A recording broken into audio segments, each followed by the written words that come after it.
no car number 4, so we presume that the who's it, Alan Alan McCartney, just check your number, they come back to us and we'll have a look at that car for you. There's no car number 4. Right. You could be talking about car number 57. That's the Simon Murray racing car of Gavin Cronier. Yeah. No, sorry, that's the other Janetta there of Stuart White, that was out earlier. Yeah, that's right. So they crashed out. Unfortunately, the hub, some bolts came out of the hub, and you might also be thinking it's number 14, which is the Dane Angel car, which had the radiator replaced. Yeah, the Honda Civic machine. So, George, come back to us there and let us know what car number, and just try and find out the exact car number, and we'll answer that question for you. So we're going to have a look now at the overall positions out on track so far as we can. Beautiful shot of the drivers coming across the line there. The sun is pretty much set now. It's pure darkness down there. We're going to catch up with Colin and see if there's any light down in pit lane.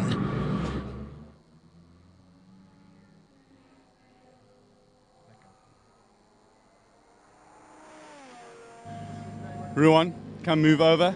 Sorry, right, let's have a look over here, see what's happening. The cars come in, they've got a judder.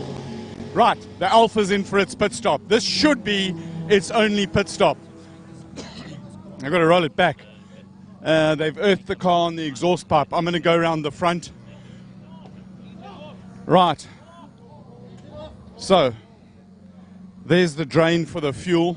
The fuel is going over here, so the air will be coming out here. Fire extinguisher man, check him out there. Fire extinguisher man is ready to go. They got very, very hot brakes. And you'll see the torch over there. He's looking at the pipe. I'm not sure if you can see that pipe that runs up the side there. They're looking for the level of fuel that goes in the thing here. This is a dangerous part of it. We've got driver change happening now. Keegan Ward is getting out and Theo van Vuuren is getting in. And this is tense moments. They've got to spend as little time as possible in the pits here. Once they finish refueling, let's have a look. It doesn't look like they're going to do tires. So it's basically a driver change and a fuel change. We've got to watch for the BMW behind us coming out. I'm going to move around to the front of the car and see if I can have a look what's happening. You got Sun Moodley in the Porsche over there, right. Theo van Vuuren is in the car. Keegan Ward is trying to sort him out. And Paul Hill in the BMW has got some issues. There's a lot of fuel going into this car, into the Alpha, and you'll see here on the left-hand side. Right, they're taking that KLX BMW back into the pits. And the fuel is still going into this car. There's a bucket load of fuel in the thing. Just looking at the level over here, there seems to be a bit of an issue. The other thing that we've got to look at is the level of the fuel coming out of there. And he's closing, you can see his hand, the mechanic's hand on the fuel, and he's closing it off. So they're controlling the level of fuel over here. Not sure how much is going in. So what we've got to have a look at here is this level of fuel as it comes down. As it comes down, the fuel's going in. It looks like they've got a refueling issue, and it's not going in. This is not going according to plan. So, bottom line, have they got enough fuel in the car? We'll never know this until, well, we will know it, but until sometime later. Not sure whether they got the right amount of fuel in. We'll have a quick talk to the refueling guys getting the boot lid in. That's got a bit of an issue.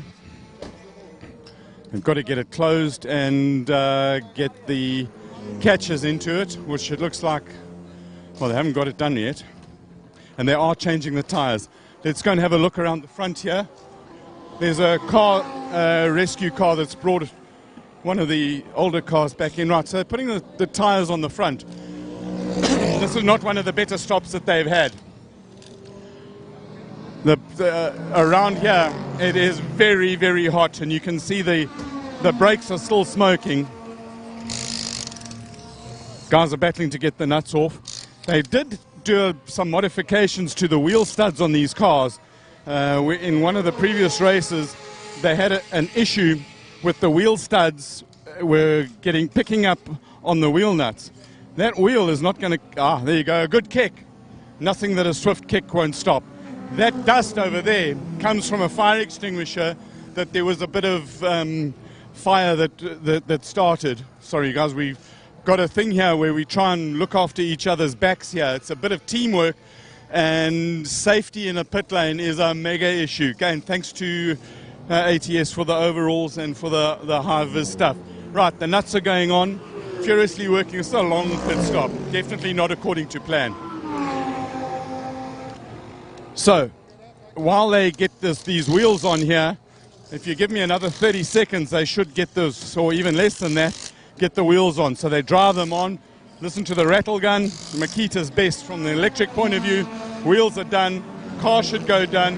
I'm looking inside the cockpit over here, and I can see the car is, he's got it in neutral. Right, torque wrench, always good, especially when metal is hot, to torque them and get the right tightening strength. What the torque does is make sure that the bolts are stretched just enough so that it keeps the load on the tire. Looks like the work is done. There's an issue with the back here. And now the question is, yes, they are going to change the back tires. So if you give us a couple more seconds, right, nut runner's on. Got a tire over there. I'm a little bit worried about this not the bumper, the boot lid, that's not quite tightened down. If there's higher air pressure on the inside of the car than on the outside, that might cause the boot lid to open. But of course, it's got a wing. And what a wing's made of? Carbon fiber, our most favoritist of favorite material. Right, so Makita's finest, he's missing his socket. Mechanic was torch, and there's another pit stop coming up behind us. Right, while they're busy fiddling over there, fiddle, let's come and have a look here. We've got driver with carbon fiber going in here. This is a Stradale Lamborghini. Right, we're right here. Dad, Harry Arangis, is in the car. Son, Charles Arangis, will pull him out. They'll swap the transponders, which is over there. This is not an easy car to get in and out of here. Right, new transponder in. Each driver has a transponder that's registered to him. So it's got a number, and we will know, right, Harry is out of the car. The fuel is going in on the other side over there. You've got a man on the handle to control in case there's a leak, and Skruk van Uks on the fuel in. The fuel is done. Out, fuel coming out over here. Absolutely fantastic. There's another car coming down the pit lane. Thanks for the warning, Ruan. Ruan, my cameraman, is absolutely fantastic. Have a look here, guys. There's a whole lot of dust on the car that comes from some of the issues with the fire extinguisher material. Right, Dad Harry is strapping his son in. They never race on the track at the same time. Bit of a thing that they've got, and it's kind of, I think it's kind of cute. There's a lot of love and care and joy in this family, and you find this is one huge family over here. Come down here, Ruan, and have a look at the dashboard. You can see it's all nice and colored with the, right, he's got neutral. He's battling to start the car. Seat belts on the, that Harry is now just, those are the lap belts over there. And what you want is you see a little tap on the helmet. There's love. Right, you'll start the car. Lights off. They're busy recycling it. And one of the things with these Lamborghinis that there's a lot of heat soak. Right, he's got it started. Listen to this.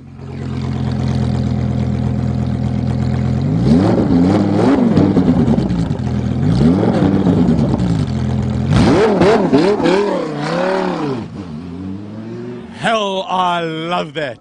Man, I've got goosebumps. Rob, you've got a whole lot of stuff happening out on track now. So, Robert, in the box, take it away. Thanks, Colin. Awesome work down there in pit lane. Some movers and shakers on track.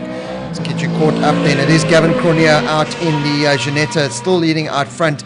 Now with a comfortable gap over car 333. That's Nick Adcock in the borrowed Leger there. Harry Arangis, we've just seen Charles Arangis climb into that car. They're still running in the top three. The biggest movers and shakers from the last couple of minutes is Trevor Graham, car number 52. That's the Backdraft Racing Tony Martin roadster machine there of Brian Martin, Trevor Graham and Mike McLaughlin. They have now moved themselves up into fourth place there. Andrew Colbert in the Porsche there, they are up into, what is that now? Well, it's just dropped out, 5th place there. And then Dean Walson in car number 36. They are also on the up and up. That's the Right Motorsport Opel machine there, Sports 2000 machine. So they are getting themselves to the front end of this field. As we see, that does look like Byron Ferguson has got himself out in the Janetta, so swapped out there with Gavin Cronier. And then Henny Trollope in car number 10. That's the full output Lotus replica machine. They've got themselves up into 7th place. So just showing you that some of the slower cars, if I can call them that, the consistency is now starting to pay off, especially in the conditions the way they are now. The sun has dropped. It is pitch black conditions out there. PE lights up so beautifully. You can see all the lights out there as one of the Cobras head out on track here at the Adjust4Sleep 500 in Port Elizabeth. Aldo Scribante circuit. Perfect stuff down here. It does sound like Colin's got something going on down in pit lane again. It looks like lots is happening down in pit lane. So let's go to you, Colin. Right, we're coming down the pits over here. Oh, we just spotted the Angel Honda coming in. Check out the front where they whack the Janetta. He's got a light that's a bit skew.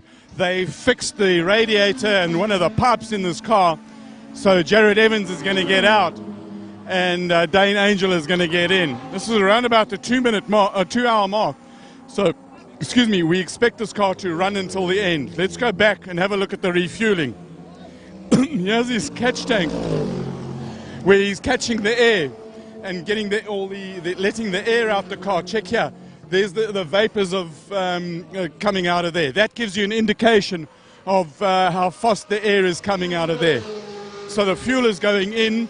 You've got a fireman over here, and the car is earthed on the ground over there. He's watching. You'll see his head is around this side. They've got a level indicator on the inside of the car there. So he's watching to see whether it's full there. Check the eyes on this guy. He's watching mega time over here because this guy over here is controlling the whole issue. There's radio control over there. He's on the switch, on the dead man switch over there. Right, fuel is closed and the air is coming off. Fuel out. They'll pull the earth off. Let's go and have a look at the front and see what's happening over here. Right, into the front of the car, they quickly noted an issue. And Rowan, if you come around here, he'll add some light to the picture and they'll be able to see. Furious work going on over here. These guys are a proper team. Jared Evans still on his helmet here. This is Jared over here. He's just got out of the car. This thing is hot, hot, hot. Oh, Jared's over there, sorry.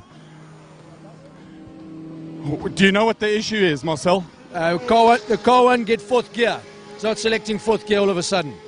And would it just be a linkage? How did you know? They've just had a look now to see if there's a problem with the linkage, but it looks like it's an internal problem with the box. And can he run the car in 3 and 5? We're going to try. You got to try everything. Never give up, eh? Never give up, brother. That's what this racing's all about. Awesome. Thanks a lot for talking to us in the middle of a stop. So the issue they've got there. Right, come. Let's get out of the way here. The issue they've got is it's not getting 4th gear. The bonnet is the bonnet down.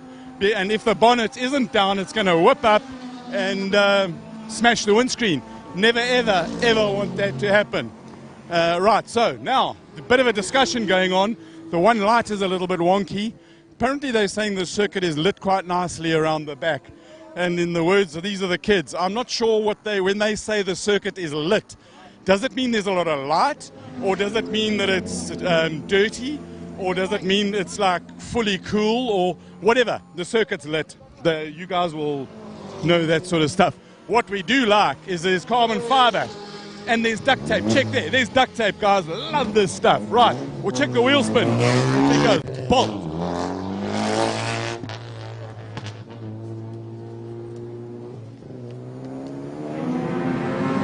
Another from Hasty's helpful hints. When you get excited in a pit stop, be careful of your wireless thing, because when it falls out, you can hear nothing and no one can hear you. Some say that might be a relief. So, enough from me. Robert in the booth. Take it away, boy. Thank you, Colin, keeping us very entertained down in pit lane there. I think it's safe to say that Colin likes carbon fiber and fuel. He likes to watch the fuel going in. So keep up the good work done in pit lane there, Colin. It is all the live action you would need and want from the SA Endurance Series, proudly sponsored by Mopar. This is the Adjust4Sleep 500 at the Aldo Scribante Raceway in Port Elizabeth.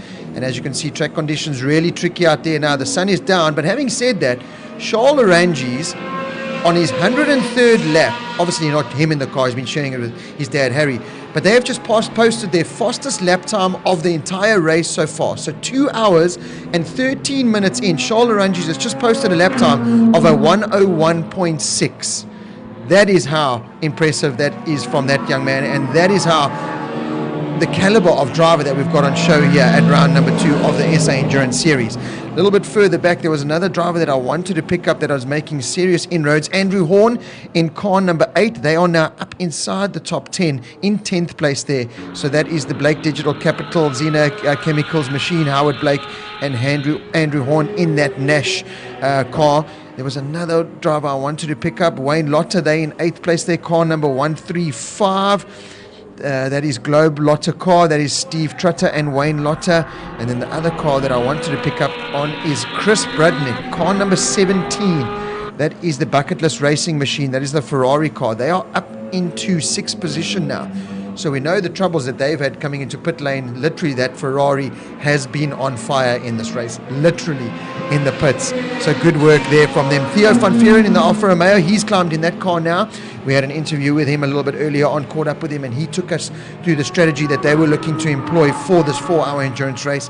Looks like it's paying off because they are up into 8th place now. But remember, they lost a lot of time changing those wheels in the pits, so they're just going to climb up further and further up, potentially looking at a top 5 finish. Brian Martin, he's in car number 52. He's another driver that's on the move in the Backdraft Racing Tony Martin machine. That's a Backdraft Roadster, and they are up into 5th place there. So some really good drives to watch out for on the live time, and we're going to bring you up to date with all the results and keep you informed with how the race is going. Andrew Horn has just set the fastest time in that Nash car of theirs. That's car number 8 on lap number 94 of their race, a 110.8. So they could be big contenders for the Index of Performance race that's also going on internally in this 4 hours. So we've got to keep an eye on that, because a very big honor, that Index of Performance, because it just shows that you and the car were so consistent. And another point to make out is not only the cars and the drivers on the track, but the behind the scenes, the staff, the team involved. We've seen so many teams get involved and hard work and dirty hands already. So a big, massive part that they play in the pit lane as well. So really impressive stuff from all the teams involved in pit lane. Great shot coming through the infield there. It does look like that yellow Leger machine there just having a little bit of issues there, so I hope it's not terminal. We've seen that they've had electric problems on that car. I'm hoping that's not coming to haunt them again. It does look like not fully 100% circulating at the moment. That's Shannon Frost in that car at the moment, so let's keep an eye on that, because remember, Michael Jensen, one of our championship leaders, is now teamed up with that car, hoping to get at least 45 minutes in that car, bring it to the finish line and maintain the championship lead that they had after round number 1 in Cape Town. Damien Hammond, he's in the Trinity Lamborghini Gallardo. Remember that we saw them have issues coming together with a Cobra coming out of the final turn on screen there. They are making their way back ahead through the field now, up into 13th place now. So watch out for the big Lamborghini machine there. Paul Hill in the car number 35, that's the Calex BMW. Unfortunately, they're dropping down the time monitors after we saw them pull into pit lane. That is the Hill and Michael Stephen car there. So let's hope they can they can fix whatever problem they've got on that car and get back out on track. At the front end of the field, Nick Adcock has got back to the front end of the field. Gavin Cronier is now back in the Ginetta. So we saw that Byron did climb back in that car briefly, but Gavin Cronier is now back in that car. So got to find out what's happened there with the leading Ginetta, because they've dropped back into 2nd place now on 112 laps, and our leader Nick Adcock in the Leger machine is on 113 laps.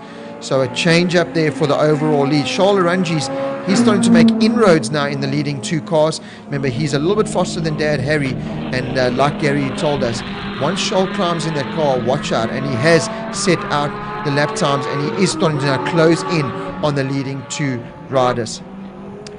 Right, let's go down to Colin and find out what's happening with the Ginetta.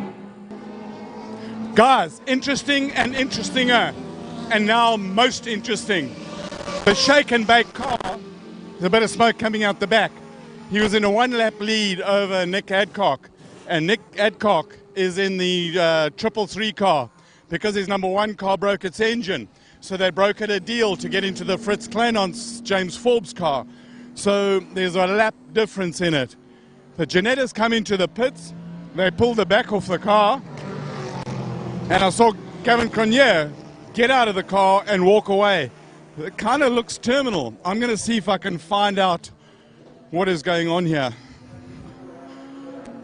And as we come down here, I can see a brake caliper starting to come off the car. Let's see if we can get some proper information. Bob, the builder, is on the computer over there. Gavin Cronje, we call him Bob the builder because he actually spent his whole of yesterday rebuilding the back end of the bodywork, which appears that it's got some kind of an issue here. So the problem appears to be on the left rear corner of the car, and I'm going to see if I can get somebody to talk to, but I don't think they're talking at the moment. It kind of looks terminal in the way that everybody's walked to, the drivers are a suit off. Gavin Cronje has just grabbed a helmet. We've got a little bit of an issue with some of the communications deep down in the cave where Shake and Bake lives. So let's see if we can have a quick word with Bob. Bob, I know you're busy. What's wrong? Got a broken drive shaft, just trying to get it fixed out. So you've got to change the whole drive shaft? Yeah, that's it. Right, guys, there you go. Left rear drive shaft, she gone broken. So they're going to have to change the left drive shaft. It's not an easy job. What they got to do is, and we just want to try and get out of the hot lane of the pits. So what they got to try and do is take the whole left rear corner off, which means a caliper off and all sorts of other stuff. It's hot as in there, and it's not a lacquer job, but it's going to take them at least 15 minutes. Then at around about 1 minute 6 seconds a lap, and I'm doing the math in my head, they're going to lose about 12 laps in this thing. So you lose 12 laps, and there's around about, I don't know, less than 2 hours left in the race. Are they going to catch it? Oh, don't know. Because the thing about racing is that you don't know until you know, and that's normally at the end. So a guy who knows a whole lot more because he's got computers and technology and stuff and brains and doing brilliantly, for his first time commentating with us at the South African Endurance Series by Mopar. Robert Portman, take it away in the box. Thanks, Colin, there. So bad luck for both our Janetta drivers at the moment. Let's hope that Gavin and his team can sort that car out and get back to the front in the field. But we can see now for sure that they have dropped. They're still running in second place at the moment. They've still got a little couple of laps over Charles Oranges in third, and then quite a margin to the likes of Andrew Colbert, Brian Martin, Chris Budnick, Henny Trollope, and the rest of the field. But as Colin said, they potentially 15 minutes to 12 laps they'll lose. But certainly with an hour and 38 minutes remaining, they could still get themselves into that vital top three and certainly to the front end of their class, which is only the two machines. So still plenty to play for that team. The team are going to work frantically there. But this is how endurance racing is. Coming into this weekend, the two Janettas were going to win it by miles. That was just how the script was written. Nick Adcock in his number one car, the champions from last year, and Michael Jensen, they were going to be big contenders. Until this morning after the warm-ups, they found out that they had problems with their car. We'll bring you the footage of that Colin brought us a little bit earlier on, where a piece of the motor actually came out. They've since climbed into the Ligier machines that they've been able to find and kind of asked favors for. Nick Adcock now, a couple of hours ago, wasn't going to take part in this race. He was going to lose his championship lead. He has now climbed into the Ligier, set fast lap after fast lap, and are now leading this race. And let me tell you, car number 333, which was in the hands of Fritz Kleinons and James Forbes. Fritz Kleinons has got a couple of broken ribs, so they came into this race meeting just damage limitations. If they could pick up a top 10, great. If they could finish the race, great. They are now leading this race. If you had told Fritz or James a couple of hours ago, listen, with an hour and 37 minutes to go, you'll be leading this race with Nick Adcock in your car, they would have slapped you. they would have slapped your mother, because that would never have come true. But here they are at the front end of the field, and the two Ginettas, the one Ginetta is definitely out. The Stuart White car is definitely out of this race. Gavin Cornier is now sitting in pit lane trying to fix that car, and Charles Oranges, as I speak, has literally climbed ahead of them now into second place. So the Lamborghini now is up into second place overall. Gavin Cornier and the Ginetta down into third place. Andrew Colbert, he's up next in the Porsche, the 911 car. Then it's Brian Martin. He will be up next. That is car number 52, and that is a car that is on the machine. That is the Backdraft Roadster Lexus V8 of Brian Martin, Trevor Graham, and Mike McLaughlin. So they are the drivers and the car that are on the move at the moment. Watch out for those little Nash machines as well, because again, remember, they can do 4 hours on one tank of fuel just about. They'll come in, do a splash and dash, and get back out on track. So watch out for those little Nash machines. They're going to come through the field. Unfortunately, the Kalex machine is dropping down the field, so the local hero Michael Stevens from their potential top 5 finish is now dropping down car number 35. That is the Kalex BMW. So it looks like their race is run. To bring you those overall results then from the 1 hour, it was Nicky Dix picking up the win ahead of Roy Aubrey in the two Porsche machines there. So that was the 1 hour that coincided with this 4 hour endurance race, proudly brought to you by Mopar. So let's have a little catch up at the front end. We're going to go down to Colin, who looks like he's got a little bit more information for us down in pit lane. Thing is that normally when you go down the pits, we're looking at a whole lot of action. This time we're not, because there's a big issue here. The car's still running. The guys are kind of, you can see the level of speed. This is the Frost Jensen car. And let's have a quick word with Michael. Michael, what's the issue? I don't know. I just came out from the backside. Right, he doesn't know. Only came out from the back. So we'll have to see what, let's see, we can like peep over the corner. They had an issue with a rear view mirror earlier. So guess what they used? Guys, you're going to love this. They used duct tape. So you can check here, our second favorite material. What's he sticking on the car there? Guys, it's duct tape. And one of the cool things about racing is that you get duct tape in all sorts of colors. Note the fashion statement here. The shade of yellow of the duct tape matches the shade of yellow on the car. That is sheer class. It is absolutely brilliant. I love that stuff. So, in theory, it's almost like camouflage, because are we zebraing? And then they're going to take the car, they're going to reverse it into the pits. I hate when this happens. I really, really do, because this is dreams changing into nightmares. I see there's grass, and he's clearly been off. And one of the things about grass and racing cars is they call it absolute evidence. Now, one of the other really nice things is Ruan, the cameraman, has got a brilliant light over here. So he shines it on me, and then he can shine it on the car. So he takes the camera, and we help the mechanics. There you go. So now you'll see young Frost sorting out the position of the mirror. And it's always good to put, if some duct tape is good, more duct tape is better. Just having a quick look at the aerodynamics over here, you'll see that little mesh over there. That sits in front of the radiators. So the air comes out of the splitter, which sits on the bottom here, and it goes into the radiators. So when there's grass on the track, it gets sucked up and caught in the mesh, so it doesn't go and get caught in the radiators, because what you want is the air to keep flowing through the radiator, even if the grass blocks a little bit of it off, so it keeps cooling. The other important thing that you need in a racing car is oil. So let's go around here, and we're going to have a quick look. Always good to fill it up with oil. If you're putting oil in, oil's got to be coming out. And there are two places oil goes. It goes through with a bit of blow-by, past the pistons, and eventually out the exhaust. Or it goes on a leak.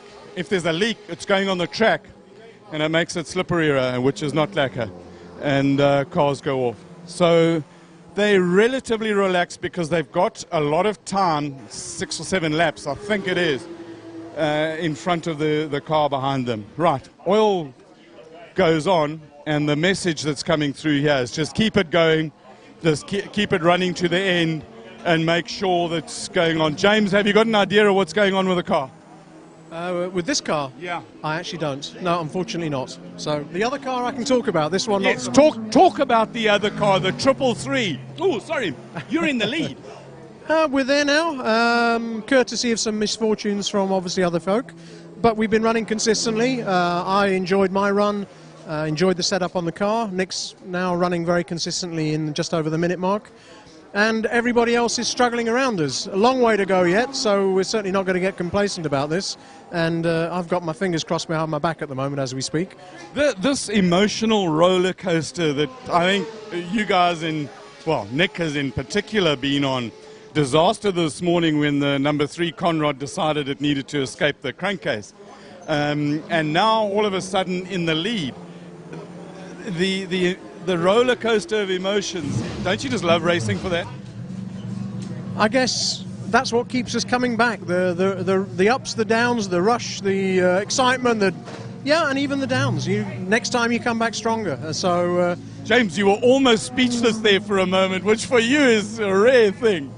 No, it's the guy I'm feeling for at the moment. They almost tossed a coin between himself and Michael Jensen. So Nick came to us, Michael's come across here, but these guys have been struggling, so it's not been an easy run. And hopefully Michael will get in the car and at least get some pleasure out of it, even if the result is going to be perhaps not so strong. Well, he's got to do at least 45 minutes in the car. Exactly right. And when Nick comes in, Fritz will go out with his 2 cracked ribs, and we'll see how he manages his 45 minutes or 60 minutes. So that's got to be completely painful driving with cracked ribs on the... I say luckily, but left-hand cracked ribs would be a lot worse around this track. There's, I think, 2 left-hand corners? 3? Yeah, it's not going to be comfortable at all, no question. He's going to be uncomfortable. But he's a big man with a big heart. No question, and he'll be the last to tell you about. He'll be the last person to tell you about those ribs. That's his secret. I guess I probably shouldn't have said anything. We'll see how painful it is by the tears in his eyes when he gets out the car, because it's going to be painful. That's a long way to go yet, and let's see. We're holding thumbs. Yeah, awesome. We are too. Thanks for chatting to us. Pleasure. Thank you. Right, the guys in the box. We're going to go back to them. Take it away, boys in the box. Thank you, Colin. And we've had so many comments on the Facebook page. Just to catch up with him quickly. Cedric Fryer, Go Team, Backdraft Racing, number 52. So thank you, Cedric. And then Lisa Graham, well done, car number 333. Thank you for that. And then Karen Maroshik, Maddie, there's your daddy. Nice. So that's a nice comment. But Gary, let's just quickly talk about the Nick Adcock and Michael Jensen scenario here. Yeah. Now. So their car broke. They've climbed into the Ligiers. Nick Adcock is now at the front end of this field, That's right, doing what he needs to do. Yeah. But with Michael Jensen potentially not going to get out on track and finish this race, even if Nick does land up winning this race, could potentially still lose the championship lead. As a team they could do, but as a driver not. The Yes. driver will still score the points. Okay, so Nick himself would still be at He the would front. still get the points. If they don't get that car sorted out and Michael Jackson doesn't get back out on track, Michael will then lose the points. So we have an odd scenario. We have a pair of drivers in a winning car, let's say, after the next round, but they'll be first and second or first and third because the one's got a different point structure Yes. to the others. Okay. And that's one of the reasons why they thought, okay, let's see if we can get a partnership with other teams Yes. in a similar car just to keep points going, and that's basically what's happening. But if you look at it at the moment, we got Nick Adcock out there in P1. At the moment, he's 6 laps ahead of the Charlotte Ranges Lamborghini. The funny thing about these two, okay, it's not the same car, but in Cape Town, a Ligier and this specific Lamborghini crossed the finish line after 4 hours with 13 seconds gap between them. Now it's quite a big difference if you think about it. Yeah, so it just shows you the different conditions. Yeah. Look, the kind of smaller, tighter track that is Port Elizabeth, Aldo Scribante, I think Correct. would lend itself nicely to the Ligier. Just walking down pit lane this morning Yeah. with Colin, and those smaller kind of go-karting machines, if you could call them, compared to the big Lamborghini. That's How Charles and Harry wrestle that Lamborghini around here and do those lap times, I do not know. It's a lot of horsepower to try and keep in check around the That PE is. track, Yeah. but doing a brilliant job. We can see Gavin Cronier and that Janetta dropping down. One of the comments were, what happened to the Janetta? We found out, obviously, Stuart White crashed that car with the that wheel was a hub coming off. 57. And now that car is a drive shaft issue. Yeah, so Gavin and them are in there with a drive shaft problem. we hope they get it sorted because it's dropped them way down. They now get down to 16 laps behind the leaders. And we've got roughly an hour and 27. It's going to be a hard ask for them to even catch up to that. Now they're going to be lucky. They might gain 7 or 8 laps in that time frame. But it's going to be hard to see. But, you know, they're racers. They're going to get out there and they're going to do what they do. But what I like about this, you get the hot, what we call the hot Ferrari now. Okay? Yeah.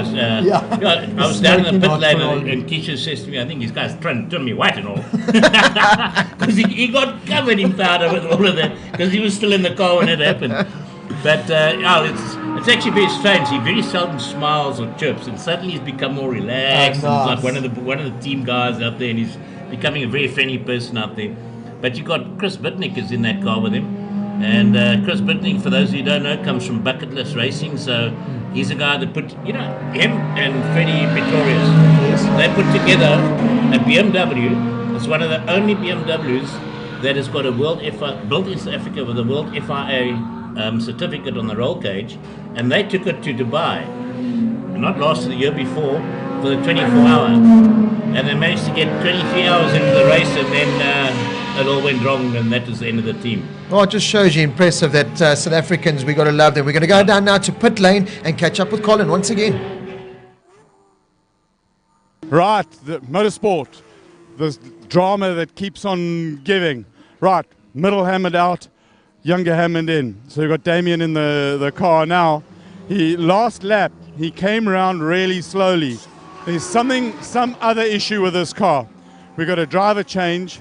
Let's walk around here. Got the nut on. Let's see if we can. It's just a route. Well, it looks like a tire change only. They haven't got anybody suited up. Let's see if we can get an idea from Stuart what it is. Stuart, have you got a? He can't talk. He's working. New driver.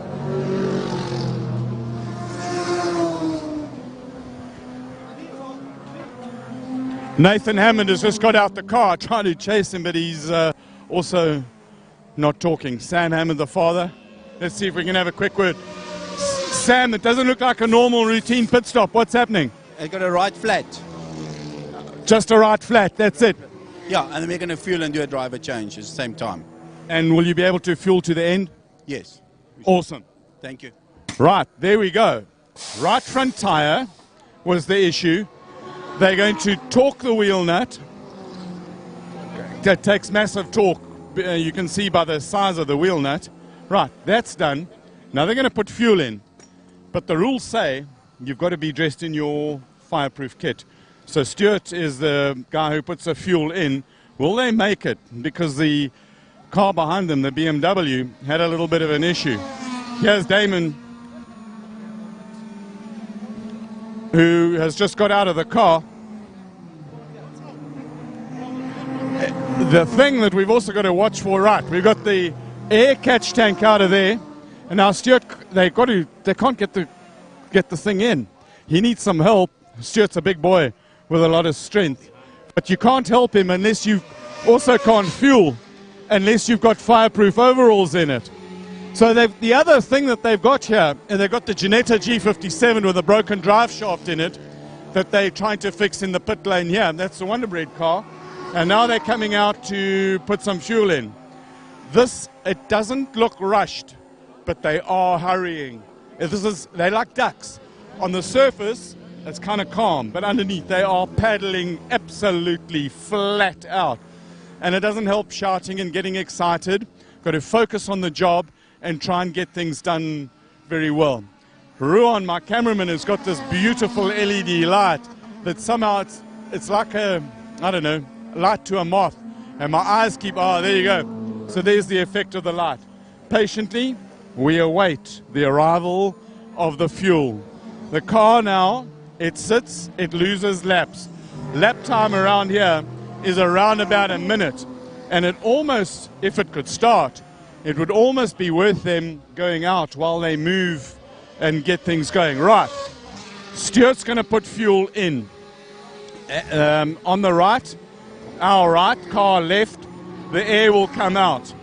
The Tritter Lotta BMW goes out. Sam, the father, over here, and it's Nathan in it. You can see his hands there. he's giving the signal for push start. So he's really ready to push start. So let's see if we can get, Damien is still there, and the work on the Janetta continues as we see that who is in the car. It's Gavin Cronier is back in the car. We know it's Gavin because he's got a 25 on it. And let's see how close they are. Yes, new drive shaft looks like it's in. And I won't talk to him now. You've got to try and give a little bit of respect to the guys. Right, we need to get out of the way here because they're going to push start this car. And we're just going to watch this car going, and then we're going to go back up to Robert. Question is, will it start? The issue with the starting is the starter motor gets so hot with the heat soak that it seems to have done something to it. So the starter motor isn't starting. Luckily, the pistons are still working. Right, off they go. They bought themselves another drive-through, but they're still in the race. Always, never, ever give up. They're still in the race. Right, guys in the booth, over to you. Take it away, please, booth. Thank you, Colin. And some more problems there for the Lamborghini machine there of the Hammonds. Unfortunately, it's going to be another penalty for them having to push start that machine. Just on the Facebook page, and Gary, I asked you this question earlier. Now, Mr. Tony James Sharp is also asking the question. Hi all, what's the 500 stand for? Distance, laps, or time? So, of course, this event's called the Adjust4Sleep 500. That's right. It's round number 2. So what does the 500 mean? It's the closest number of kilometers they will do by the time we get to the 4-hour mark. Okay, so the winning car might do, let's say, 550, 560, and if everything goes according to plan at this rate, it looks like that's what it'll be to. But 500 made a nice round figure when you want to call it and give it a title. So it's Adjust4Sleep 500 sounds better than Adjust4Sleep 542. Yeah. 0.7. Right, on track, Brian. Look at this now.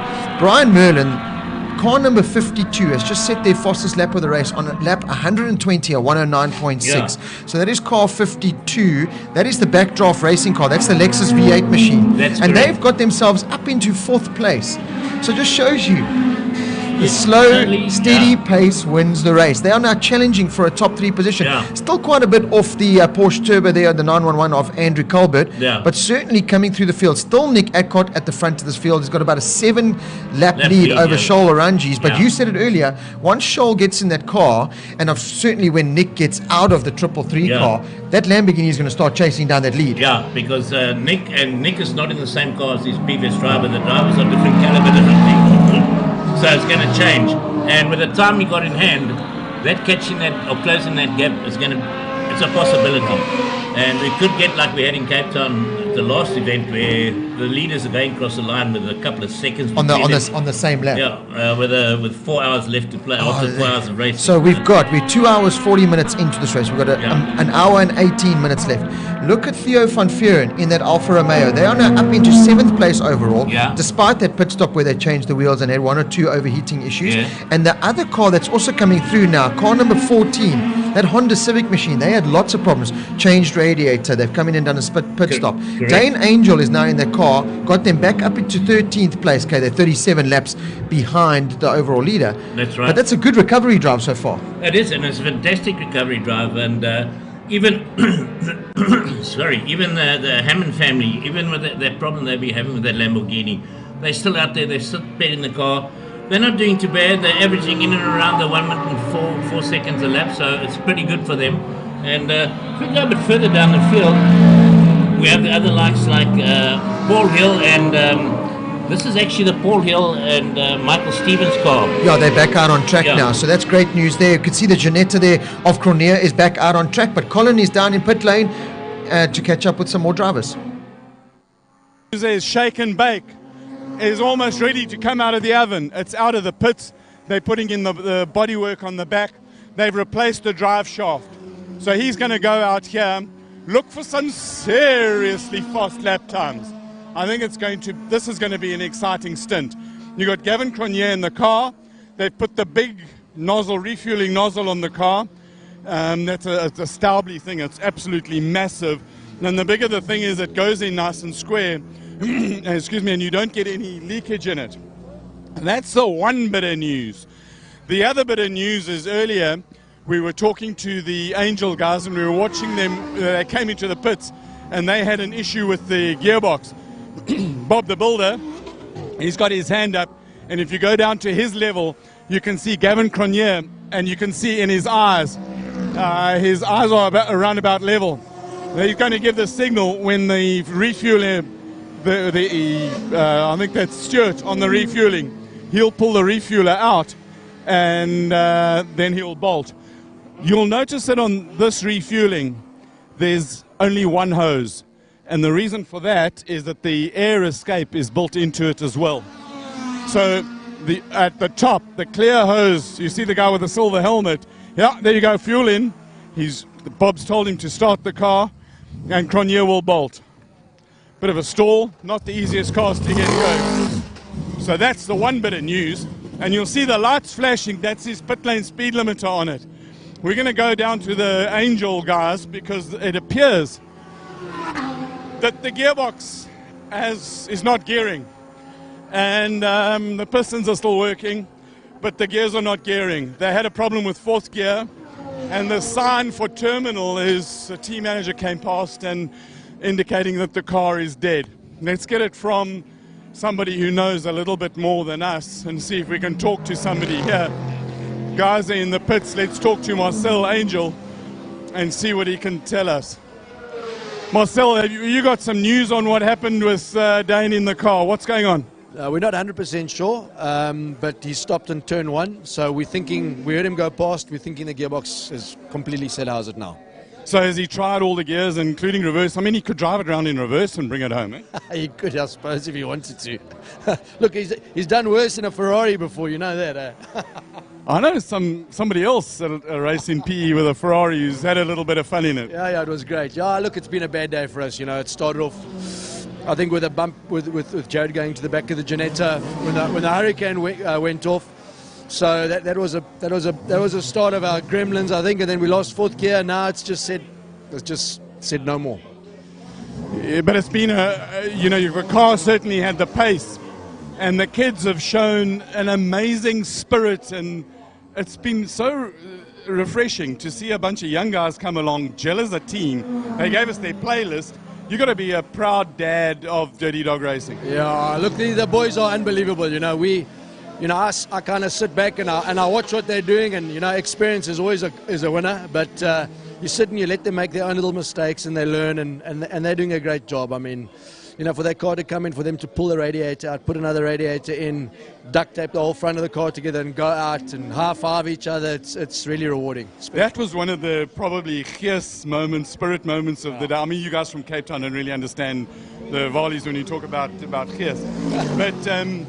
What do you call it in Cape Town? It's like fully cool, bro. Like the mountain, brother. Like wow. Or was it like lit? Okay. So they came in and they've just got that bond, and they work with each other, and I love it. Eh? Yeah, no, look, as I said, I mean, Jared was sitting in the car. He was devastated. I mean, shame. It was not his fault. So he was sitting in the car waiting to go out again, and they went out and they were basically on the pace straight away, with a damaged car in front. They're doing their 109s again straight away. So, the potential with the two drivers is certainly there, and the potential of the cars there, Alpha had a bad run in Cape Town. They had a gearbox go. We had a bad run in P. We had a gearbox go. So it's like tit for tat. We'll see them in the next race.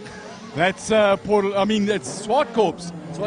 End of next month. I think it's going to be humdinger. It's going to be a humdinger. I'm looking forward to Swartkorps. We're going to come back with a vengeance. Awesome. Love your spirit and keep smiling. Yeah, we will do. Thanks a lot. You got to love the stuff here. The sun will come up tomorrow. You guys showed a level of spirit, and it was just fantastic to watch. Did you enjoy the race apart from the end? No, man, from start to finish, it is what it is. It happens to everyone, and we take it in the stride, man. We see what happens next time. Well, good luck. We'll see you in Pretoria. Thanks, man. Guys, the captain of the Titanic had great fun until the end as well. But it's all about the journey. I tell you what, we've got some other stuff happening down here, but in the meantime, while we clouseau it, Robert, can you sort us out with some other news, Rob? Thank you, Colin. Gary, I hope you're not paying Colin by the word. Because I'm pretty sure that guy gets paid by the word because he just wants to go on and on and on and Well, on. if we leave me, I'll just keep on going forever. You and I can actually get up, walk downstairs, go and have a 3-course meal, and Colin will go on all by himself. When at the beginning of the day, I thought, geez, how am I going to commentate for 4 hours flat for this endurance race? I mean, you've only done 20 minutes. Meanwhile, yeah, I'm going to get 20 minutes of live airtime on Facebook because Colin's just stealing the show. But I hope you have some really big connections down here in Port Elizabeth because we put the huge commentator's curse on that Dane Angel Honda Civic because we just sang their praises and now they're stuck in turn 1 with no gears. So I'm not walking down in the... Well, if I do walking down the pits, I'm walking behind you. Okay, cool. Or I'm going to say it was your fault. Yeah. But Mr. Angel has promised us a party, so maybe we just go to his party. Yeah, we'll just go to his party. We Why go to not? his party. Why not? Right, giving you guys up to date. Okay, we're in 1 hour, 11 minutes to go. We still have that Nick Adcock out front in the Ligier, and he's busy lapping it. I'll give you some guys. His best lap so far today has been a 100, so that's 60.140. His average lap times are in the 61, so he's very constant. Charlotte Range is out there. They put their best lap together in lap 103, which was 34 odd laps ago, and they put in a 101.821, and he's averaging at the moment at around about a 102 to 103, sort of going through there. What I like this now is we see Andrew Colbert in that Porsche GT3. Yeah. He's pulled himself up into 3rd position, which is fantastic. He hasn't done that many endurance races, but for a guy that's having his 2nd, 3rd go, it's not too bad. The Brian Martin, you know those buck draft Cobras that we talk about? They actually built in Durban. Oh, I didn't know that. By Brian Martin and them.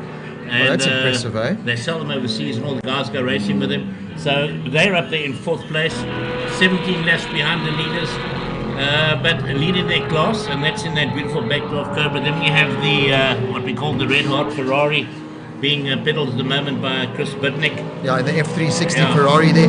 Just looking a bit further down, beggars, movers and shakers, or recovery drives now coming from Paul Hill in that Kalex BMW, partnering with Michael Steven. They're up into 13th. Yeah, they were stuck in the back there having to change brake pads. Yeah, they pulled into the pits a couple of minutes ago. So Nathan Hammond up into 12th. Gavin Cornier now in the Ginetta. I'm keeping a keen eye on his lap times because they're back up into 10th place now. Yeah. They're miles behind. They're 27 laps behind. But with the pace that Gavin can lap in that Ginetta, if they have no more problems, could potentially skyrocket themselves, potentially top 5. They could get up into, I'd look at this. If we look at Brian Martin in 4th, he's 17 laps behind the leader. Gavin is 28 laps. So he's roughly 10 laps behind Brian Martin. But at the pace that Gavin can pedal that, I'm willing to bet he'll get very close to within 1 or 2 laps by the end, if not past Brian Martin in P4. Yeah, so that's an impressive drive there. A little bit further behind them, Steve Trutter is in 11th place there. That's car number 135. That is the Globe Lotter machine there. That's Steve Trutter and Wayne Lotter. Then Nathan Hammond. Then it's Paul Hill. Dane Angel there in 14th place. Unfortunately, that Civic looks like it has given up the ghost there. Michael Jensen is now circulating. So our championship leader in 15th place there, car 216, in that bright yellow Ligier that's been duct taped with matching yellow duct tape that Colin down in pit lane seems to love. Did you know that Colin loves fuel, duct tape and carbon fiber so much? A little bit different, eh? You don't have to pay him, just buy him duct tape. No, the best things, his favourite thing in motorsport, carbon fibre, silicon and unobtainium. Now, for those of you with vivid imaginations can work at our silicon and unobtainium fit together, all right? And carbon fibre is just so lacquer, so we just love it. I've heard it. I've never heard the word carbon fibre so much in my life, other than and duct tape. You know what? When I watch endurance racing like this is when I wish I'd got into the duct tape business because I could be a millionaire twice over. Well, duct tape and or zip ties. Yes. Both, no, but not only endurance racing cars, bikes as well. Yeah, bikes as well. We use the stuff like it's gone out of fashion. The amount of duct tape I've seen you use only on your leathers. Forget about the bike, just on your leathers per race meeting. It's mind-boggling. So Brian Martin there, car number 52. They've just set their fastest lap of the race, lap 130. That was a 108.4 there. So that's car number 52. That is the Backdraft Racing Tony Martin machine. That is one of the Lexus V8 Cobras that we saw there earlier on. So they're coming through the field nicely, but Nick Adcock, how long has he been in that machine? I mean, at some point, is the man going to come in, or is he just loving the car so much? No, if I look at the times, they've got 1 hour and 7 left, so I'm willing to bet that Nick will probably be in the next 7 to 15 minutes. Okay, and that could see and that could change the thing, because Charles depending who already takes been in. over from him, if he's not as fast as Charles, it's going to give Charles the opportunity to close up, because Charles only 7 laps behind. I think that is going to change up, because we saw Ranjis in them, Yeah. 20 minutes, half an hour ago, make that pit stop. Nick hasn't done a pit stop in a while, so you're right. We could have a change up in the lead there. Brilliant drive from that Andrew Colbert there in that Porsche. I didn't see that coming from that Porsche to be running in the top 3, to be honest. And then a little bit further down, further movers and shakers. Andrew Horn doing a brilliant job, 9 into 8th. Yeah. So they were in 10th place a couple of laps ago, but that Janetta is starting to come. Let's see, Cornelia. And that is one of those little Nash cars. They are brilliant little motor cars. I mean, if you get the thing to run properly, you can run the whole race on one set of tires, maybe 2 fuel stops, all right, and the engine just purrs. And as long as you are consistent, next minute you find yourself up in the index of performance thing for a car that's nowhere near the speed of a Janetta. Yeah, it's nowhere near the speed or the price of the cars up. Charles Larangi's lap 142 has just set his personal best lap of the race, a 101.4. So it just shows you no holding back. Tires are holding up. Cooler conditions now, of course, without the sun being out, but cooler track conditions will lend itself a little bit more to the big Lamborghini. Won't be overheating as much, brakes won't be overheating as much. So a cooler car means a faster car. That's exactly what's happening with the Lamborghini. That's exactly what's happening, sir. But it's going to be interesting, the first two, and we're going to come back to them a bit later. I'm just going to have a look to see who else is giving us comments and that online. And there are a couple of new comments. So we got Michael J. I see that the Alf Lotus 23 replica is back out. Yes, he's been running pretty constantly. I'm going to give you his position out there. That is number 123 or 233. Yeah, that's the car of Eric Solomon and Dave Sinclair. Yeah, they've done 67 laps. They're averaging around about, their best lap was a 109.8. At the moment they're running in the 119. So they've lost performance of index. They've lost a little bit. They're 32 laps behind the guys in front of them, which is Dan Angel. But I'm wondering if that car's going to come in, and Colin to keep an eye on the pits to see if they manage to get that car into the pit lane or will it retire. But this is Mike McLaughlin in the other backdraft. They've dropped down. I know this car's still parked in the pit, so I think they're out of it. Sad to see Martin Berta gone, Nicky Dix is... Okay, Nicky Dix, Roy Oakley, those are the guys in the 1 hour thing. Yeah, the Oliver car we've seen has pulled out. Yeah. Stuart White has pulled out. And of course, champions from last year, the 8 call, 24 call. They didn't even start. But at the moment, the driver that was supposed to be in that car, Nick Adcock, is at the front end of this field. Gerald Wright there, car number 36, he's just set his personal best lap of the race, a 109.7 there in car 36. So that's the Wright Motorsport machine. That is the Opel 4-cylinder, so good drive there from them. Got themselves up into a top 10 there in 9th position.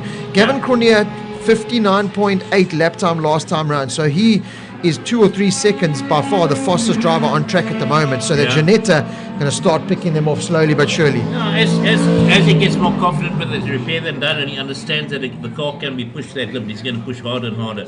Now Gavin's had quite a lot of experience in various different forms of racing. He's one of those few guys that can actually read a car very well and make intelligent decisions to actually push hard when he needs to. And he's not bad. He's actually a very good driver at night time.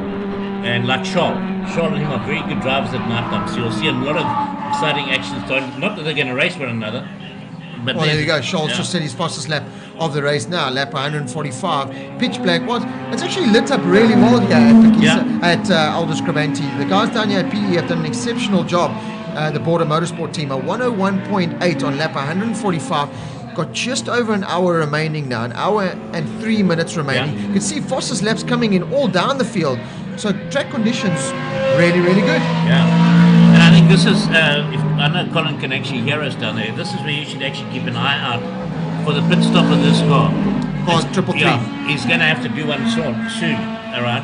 And let's hope that goes smooth, it goes well, and they manage to get back out and stay in the lead. They've got 7 laps, they can do it.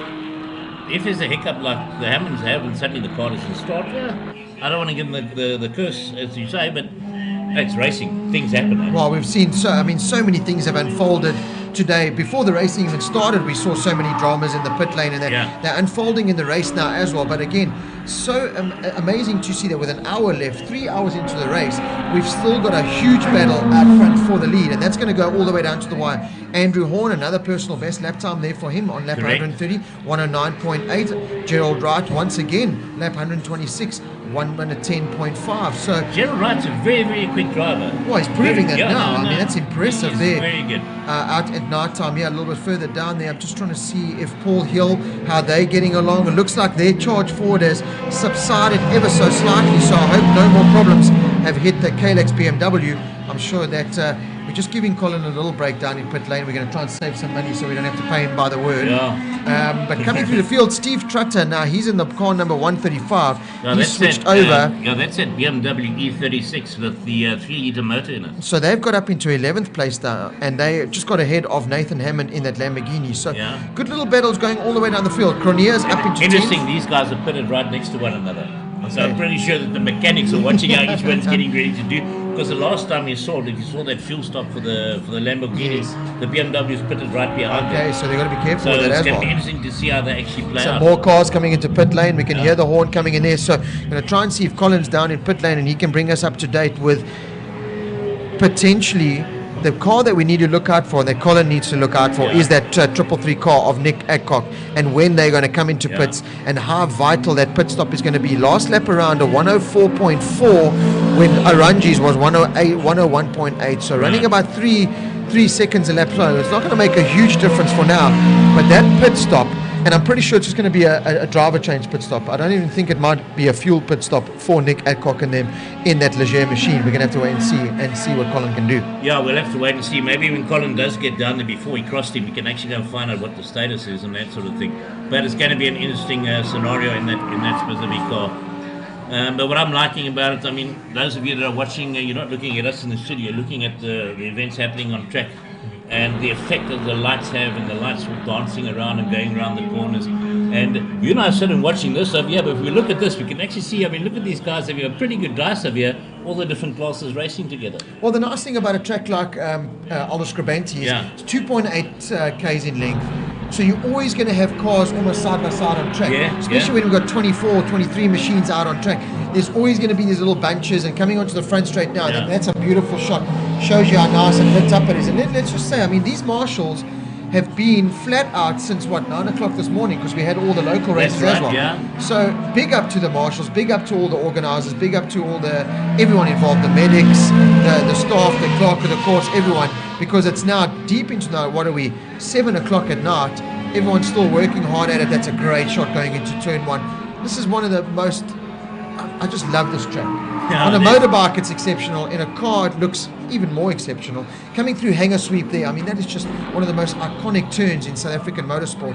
But this is a great shot coming through there, and it's great to see the embankments still loaded with spectators. Yeah, it's awesome. It's nice having them here, and I hope some of you guys have not gone too many in the beers, because when they take those videos from different parts of the circuit, we want them a little bit.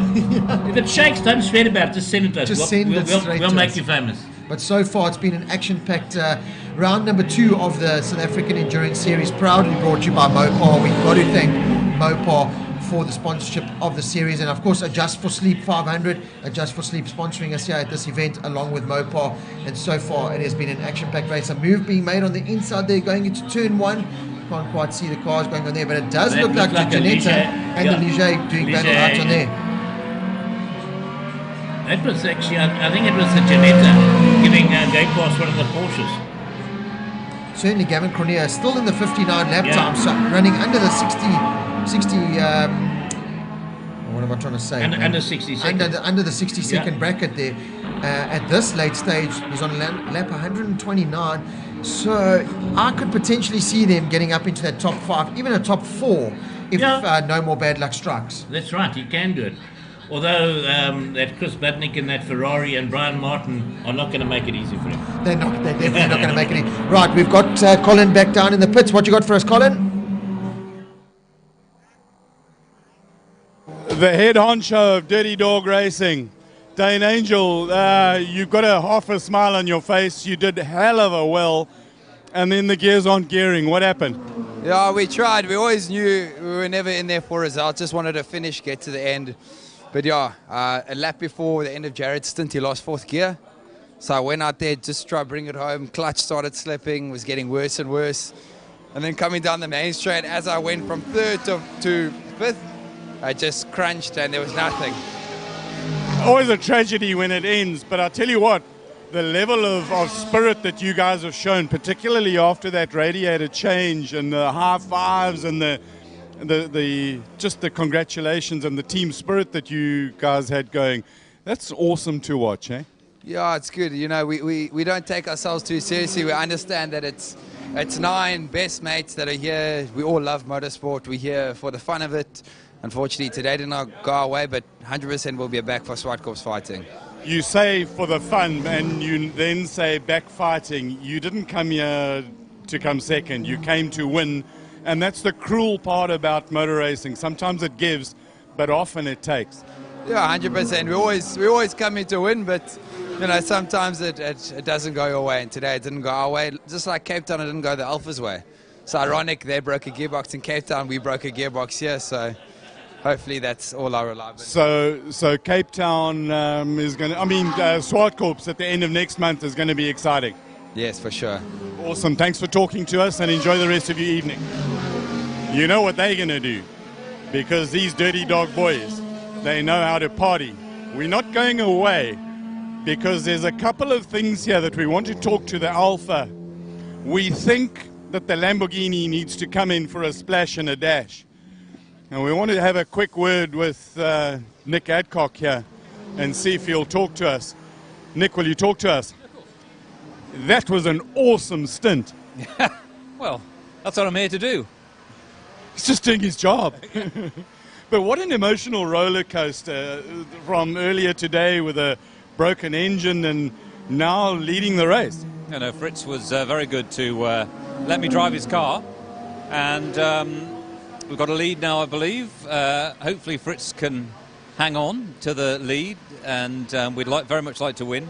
But you know, I love this circuit. I think I did my first endurance race here probably about 8 years ago.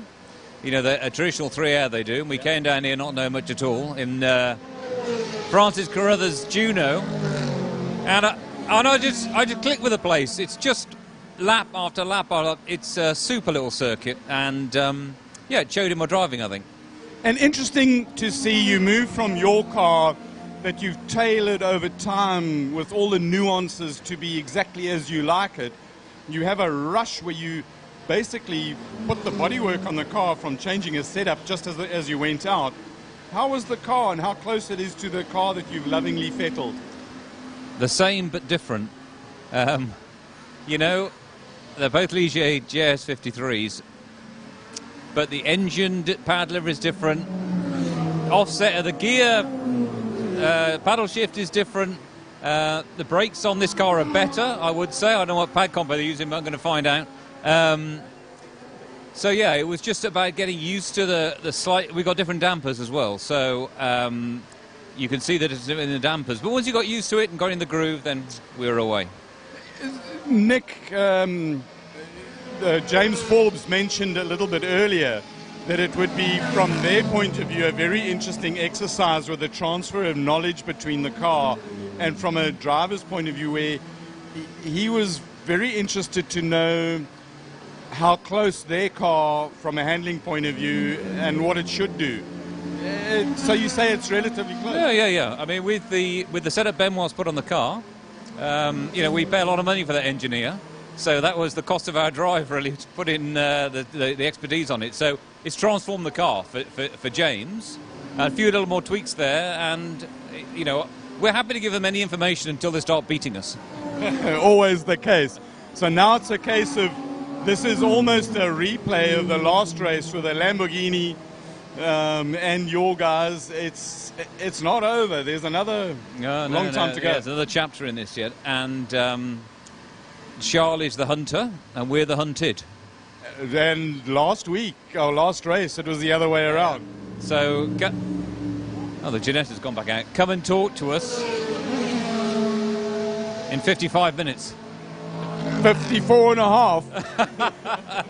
Thanks for your time. Thanks for sharing. Awesome. You know, the spirit, the gees is absolutely fantastic. And fortuitously, I love timing. We spoke about the Lamborghini.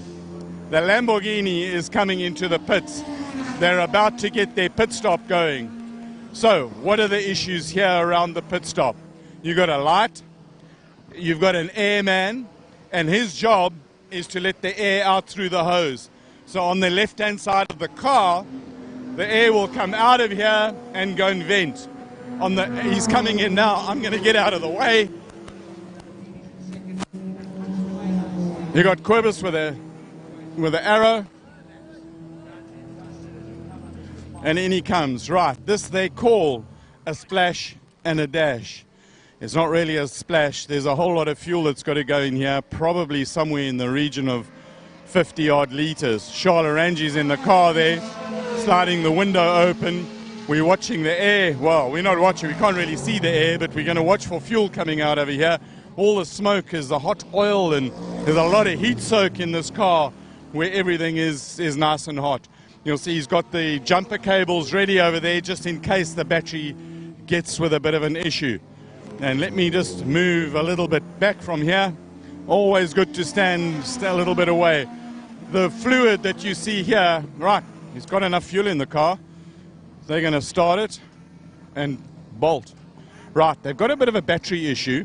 And I'm trying to have a look over here to see how many volts is in the battery. And I can't see. Right, battery low.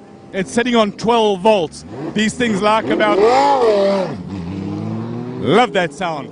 They like about 13.2 volts. The Calyx BMW, Paul Hill is going out. Michael Stephen, you're still smiling. You had a great stint. Talk us through the issues that you've had in the car. Yeah, we had a bit of a brake issue in Paul's first stint. And we also had not quite sure, it went into a limp mode. So gone through everything, changed one or two things, and hopefully we can get to the end. That's what it's about, endurance racing, always bringing the car to the end. You seem to be having a lot of fun. Yeah, it's fantastic. You know, sometimes it goes that way, sometimes you don't have any issues, and unfortunately today we've had one or two, but still great fun, and as I say, we'd like to see the checkered flag. But you're not just a driver, you're an engineer, a mechanic, almost a rocket scientist. You're putting all your skill set to complete use with a team with Freddie. Yeah, it's been fantastic to work with. Obviously more of a driver this weekend, but yeah, it's always nice to be able to give some input and help where we can.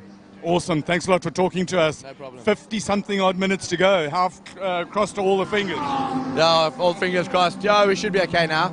We're probably going to split the last 55 minutes, half an hour each type of thing, and get one more go.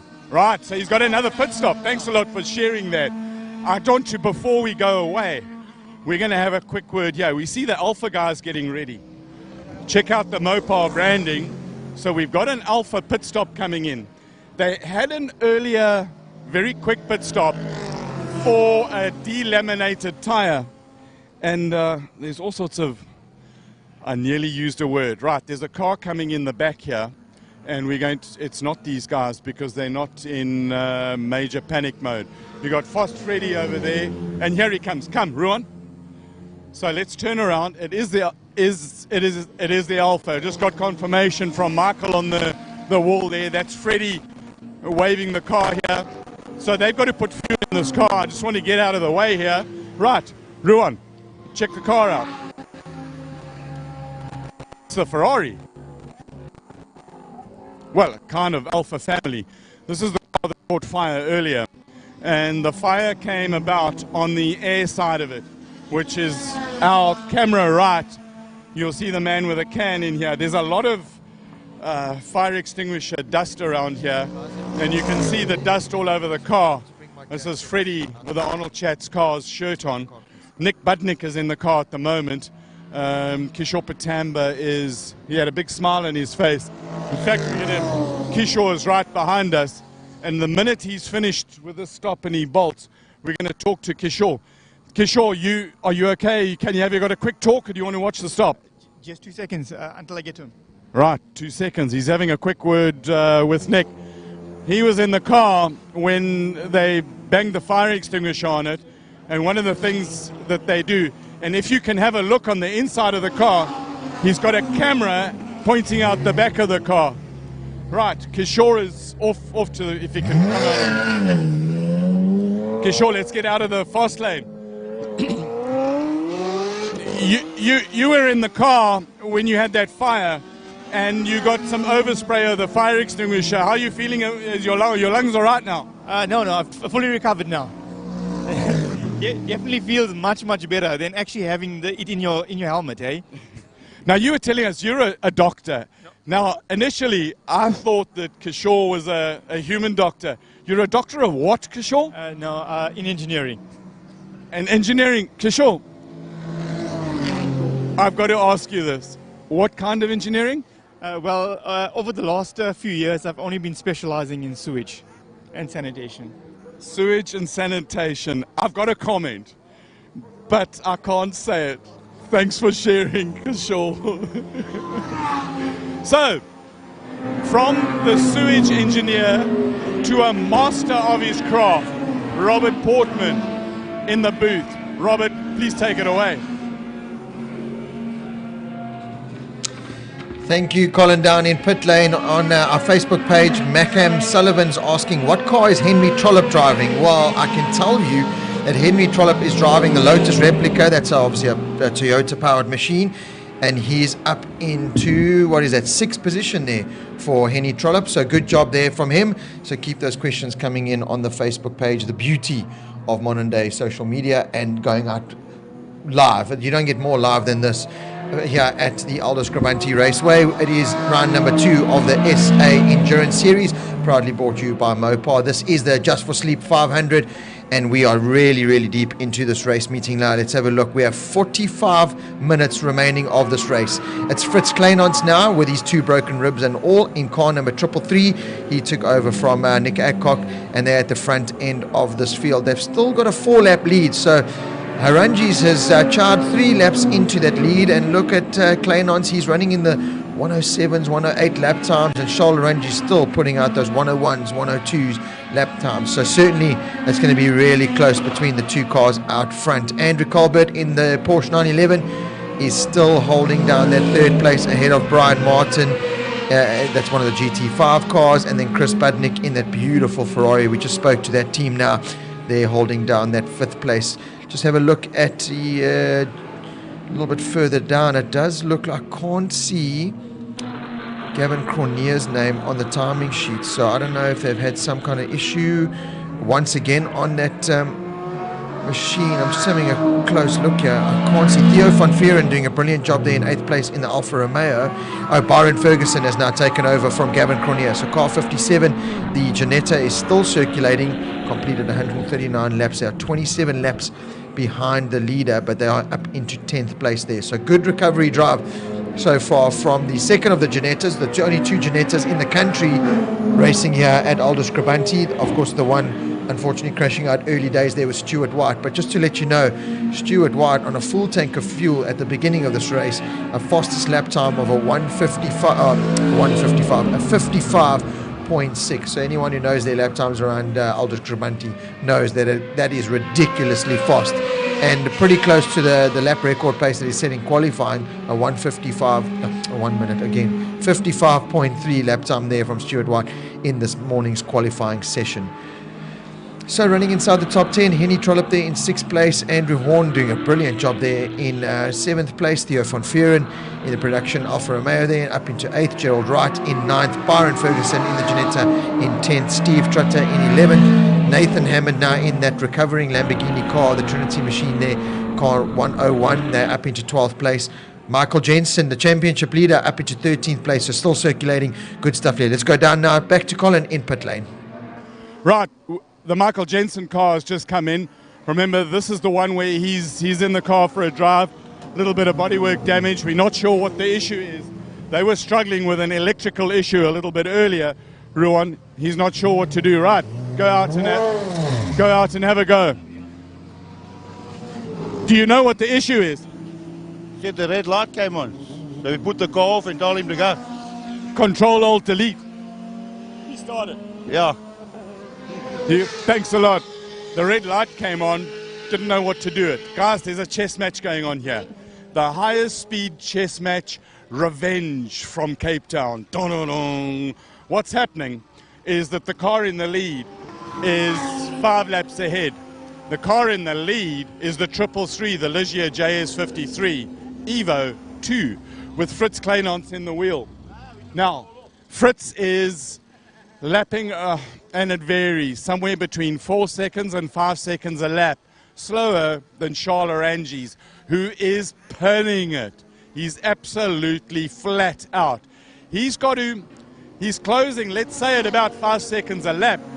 So every round about 12 laps, which is about 12 minutes, he takes a lap back.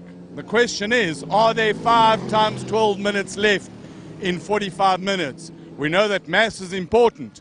It's not. It's going to be really, really close at the end of this race. So we've got the hunter and the hunted. It's going to be close at the last lap. We know that Charles is aggressive and he wants to win this. Last race, the Ligier, Michael Jensen, was a little bit aggressive in his past, and it ended up with a Lamborghini spinning. Paul Hill's just coming in the Kalex car. They've got a lot of issues on that car. It's going into limp mode. They've got some brake issues. They've got all sorts of things happening.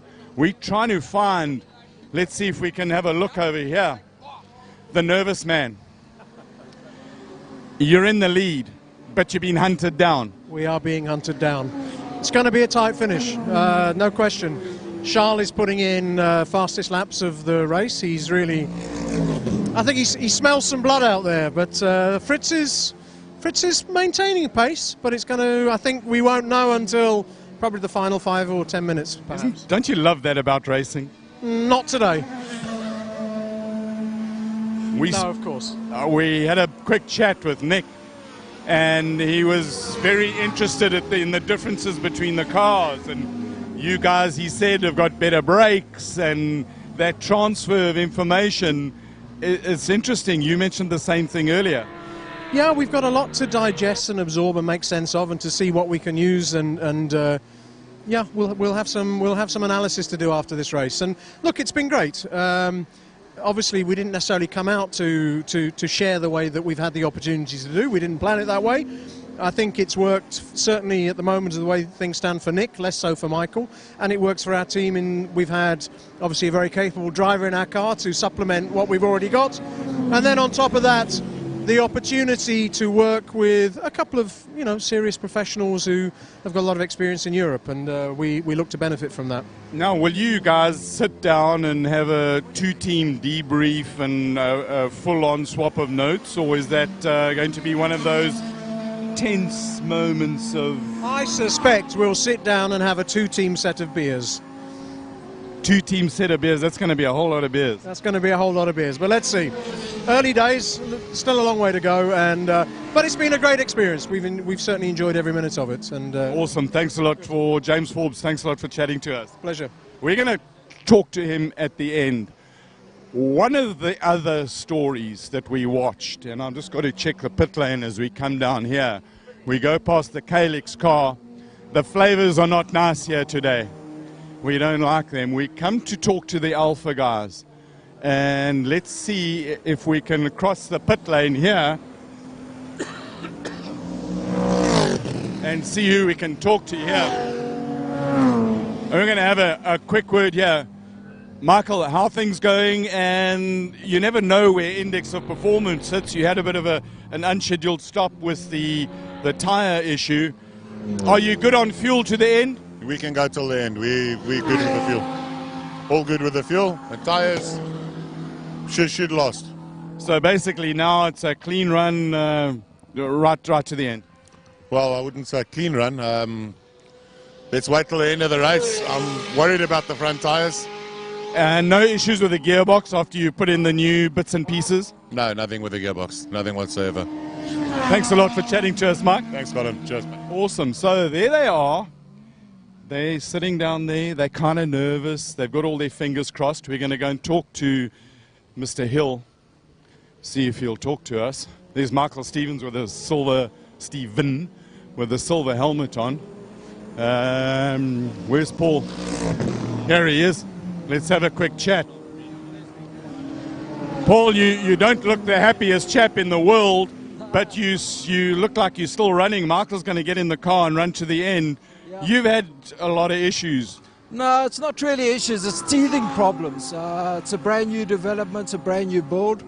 So it's simple things. The hub gave us problems, the brake system, it's a new brake system from AP Performance. We're not quite happy with the system because it seems to run out of steam somewhere along the way. And then a silly thing that happened now is just a little pin that holds the accelerator in place. So, car's brilliant. BMW has got a great engine. Everything's great about the car. A little pin. Well, space rocket blew up with a little seal. Sometimes those tiny little things that trip us up. That's it. That's exactly what it is. It's just a little rack and pinion that's come loose.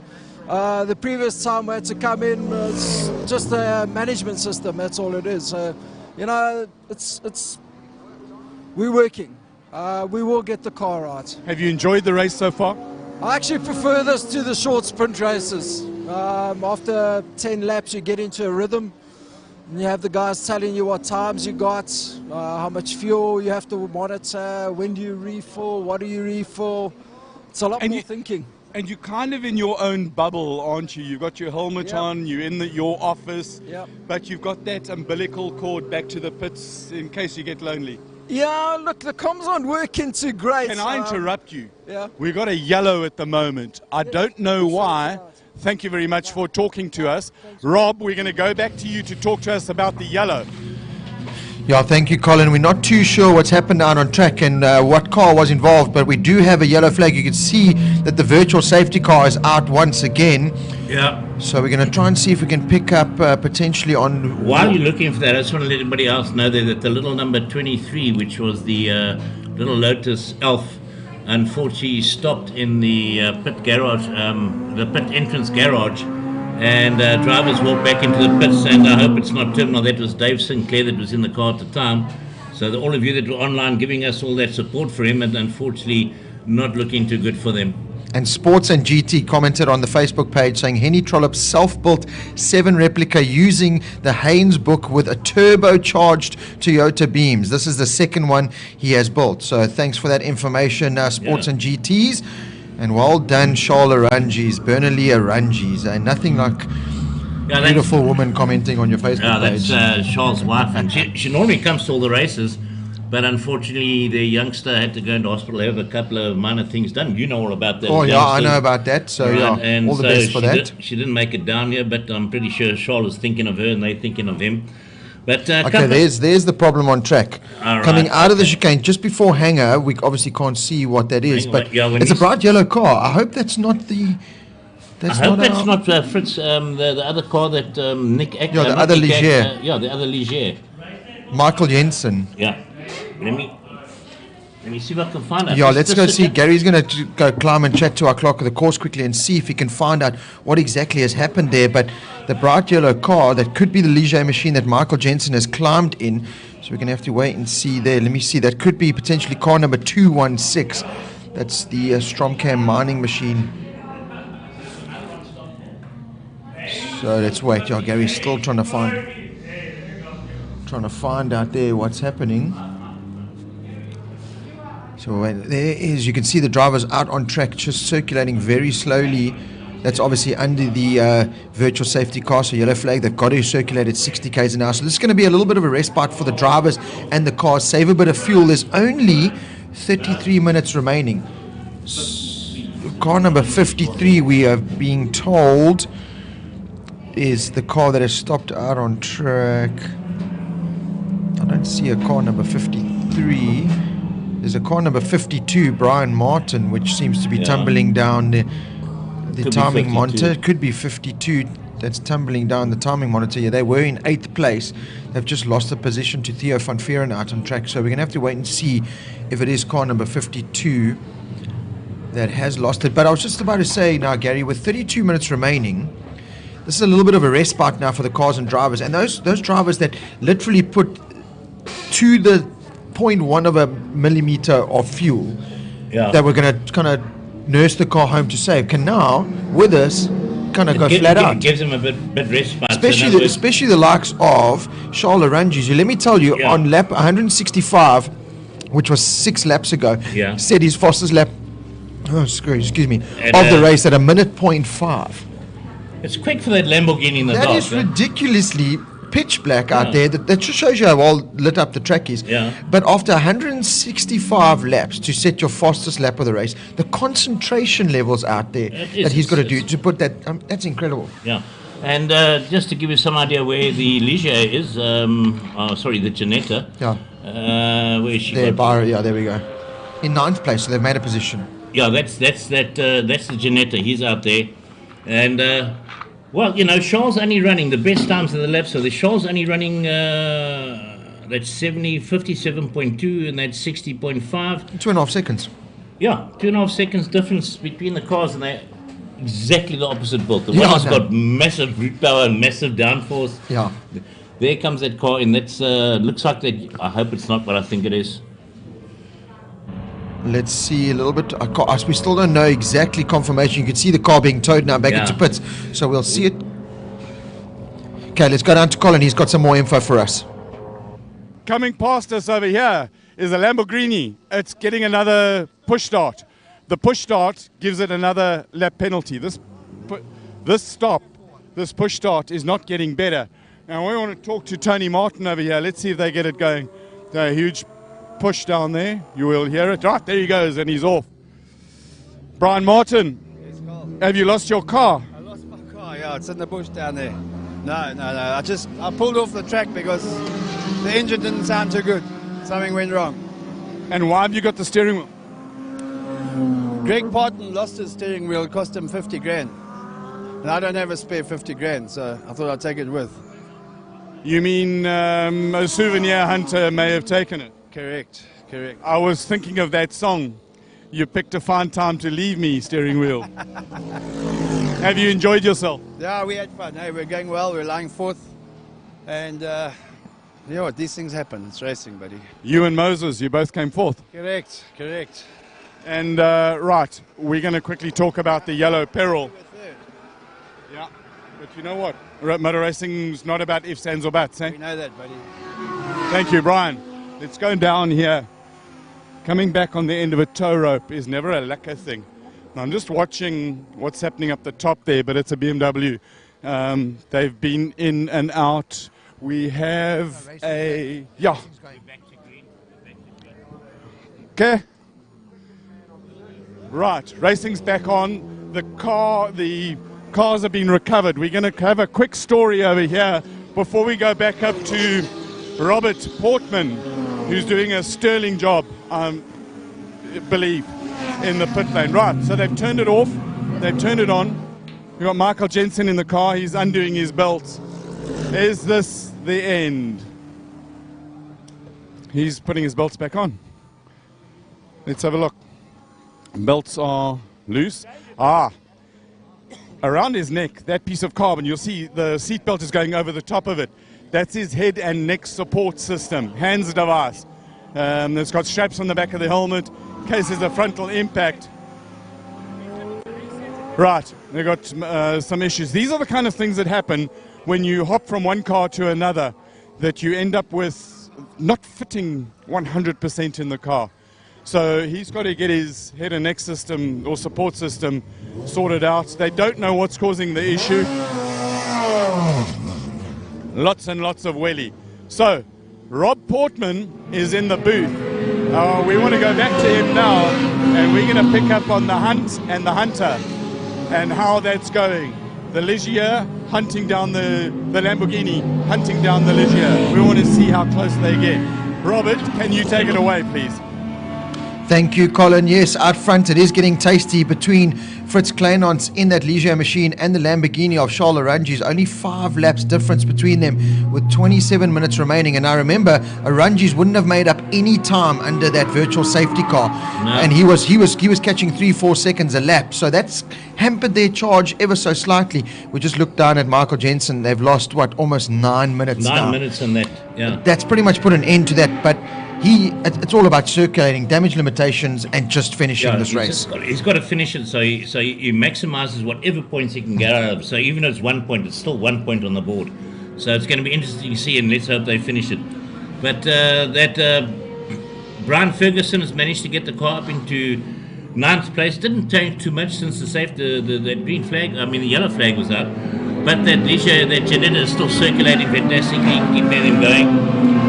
And the Alfa Romeo now, Theo van Vuren, they're up to 6th place, and they followed very closely by that Henny Trollope BMW. Sorry, the Henny Trollope, that's the Lotus 7 replica that one of our fans is commenting on. That's built with a manual or something. Yeah. Haynes manual. Just looking, unfortunately, we did see that Colin caught up with Brian Martin down in the pits. They were up inside that top 5, dropping down into 9th place now. Their race has run. So unfortunately, there for the Backdraft Racing Tony Martin team there, they've had to drop out of that race. It was in a sterling drive up till the point where the car... that's like kissing your sister. The car breaking down with half an hour to go. That is just... That is terrible. You get these sort of sayings when you're on the racetrack or something. I've been surrounded by dirty men all in the racing scene for my whole life. So I've picked up a couple of things over the years, I can promise you. But that's put Byron Ferguson now up in the Janetta into 8th place. It looks like it's going to be a hard task to get up inside that top 5. It really is. Well, the difference between Henny Trollope and that there is 20. Henny Trollope has done 25 laps behind the leaders. So he's 2 laps behind. And they 27. So they could take over 7th by the end of the race. That could potentially happen. Looking at Aranji's now, he's brought that lead down to 4 laps at the front of this field with exactly 25 minutes remaining of this.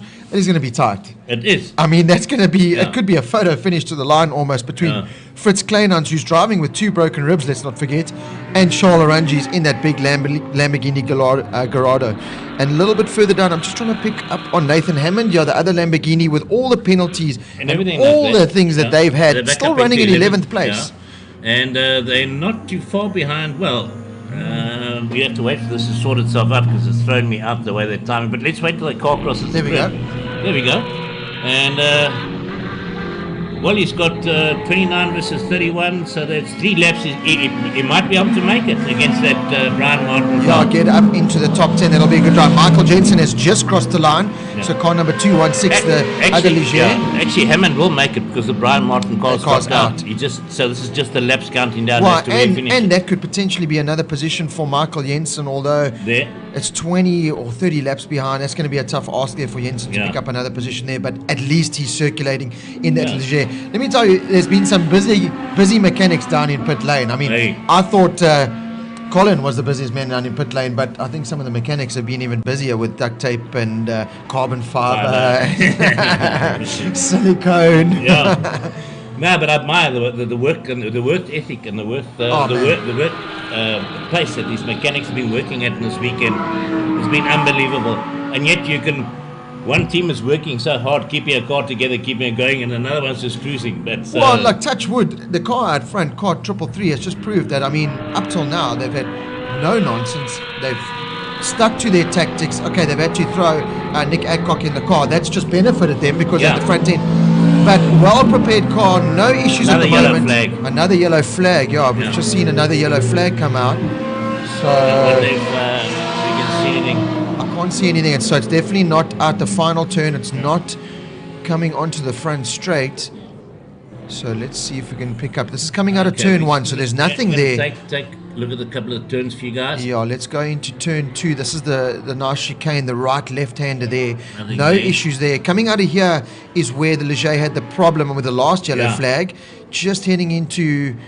There we are. It's the Ligier again. It's that same Ligier. So Michael Jensen, commentators curse potentially on him here. We were saying all he needs to do is finish. And it looks like car number 216, Michael Jensen in that Ligier, your championship leader, who literally got himself into that car somehow. And looks like he's got problems. And the virtual safety car's out. Virtual safety car out once again.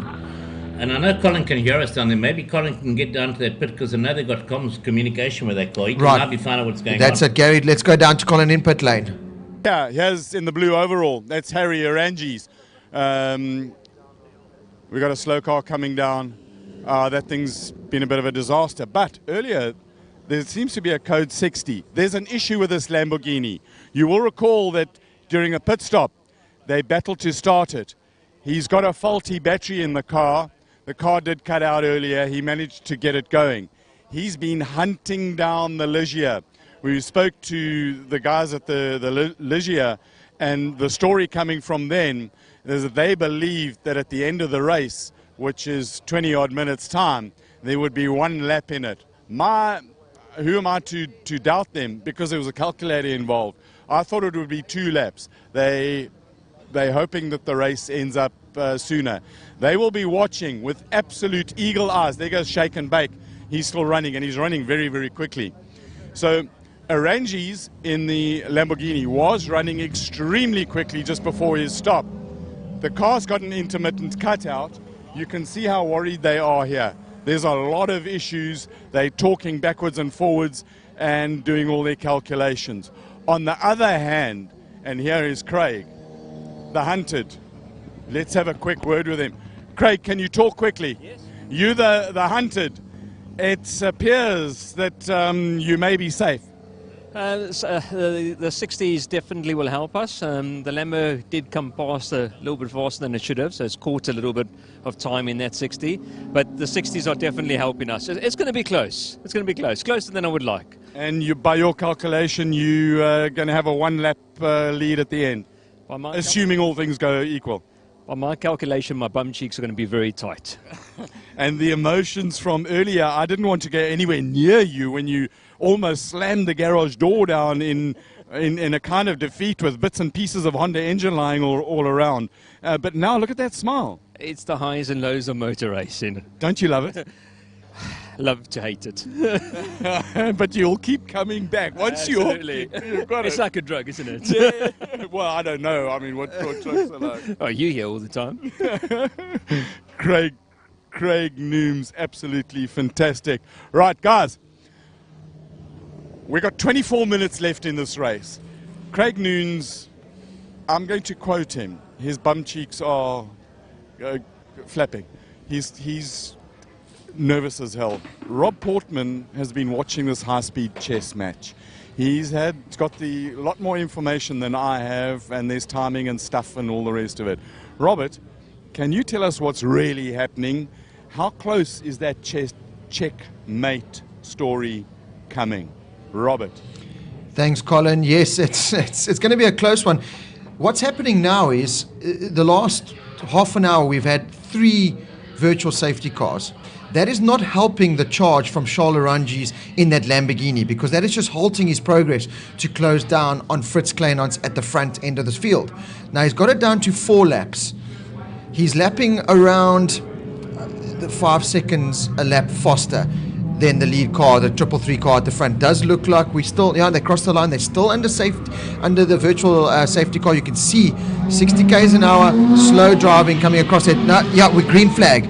So green flag is going again. This is where Charles Arangis now needs to put down that hammer harder than he's ever put down any hammer in his life, because he has got 18 minutes and 50 seconds to close down 4 laps on our leader. Now, look, I failed every single maths test or anything to do with maths my whole life. That's why I race motorbikes. I don't have any kind of education whatsoever. But I can tell you, you don't need an education to know that this is going to go down. You smart, you tell me. No, it can do it. If Fritz Kleinans can keep up that speed of circulating at around about 1 minute 1, and Charles is doing 1 minute or 60.5, that's half a second difference, and another safety car happens, game over. Can change big time. But look, the other problem is we've got to throw in obviously the back marker situation, the slower cars situation. You can see by the shots out on track coming through there. Just love that shot, but there's congestion out on this short track. That's going to play a key role as well. Charles Arangis has got massive amounts of experience at getting a supercar around the track faster than anyone, and especially through traffic, and he's proved that the night conditions don't hamper him whatsoever. He's more than comfortable in these conditions. They've just come across the line now. Fritz has gone across the line. 3 seconds behind him is Charles. So Charles, no doubt, by the end of this lap, is going to unlap himself. That'll be 3 laps. going down with exactly 17 minutes and 30 seconds remaining. That's right. And then coming further down the field, we see Andrew Colbert in that Porsche 991 GT3 car.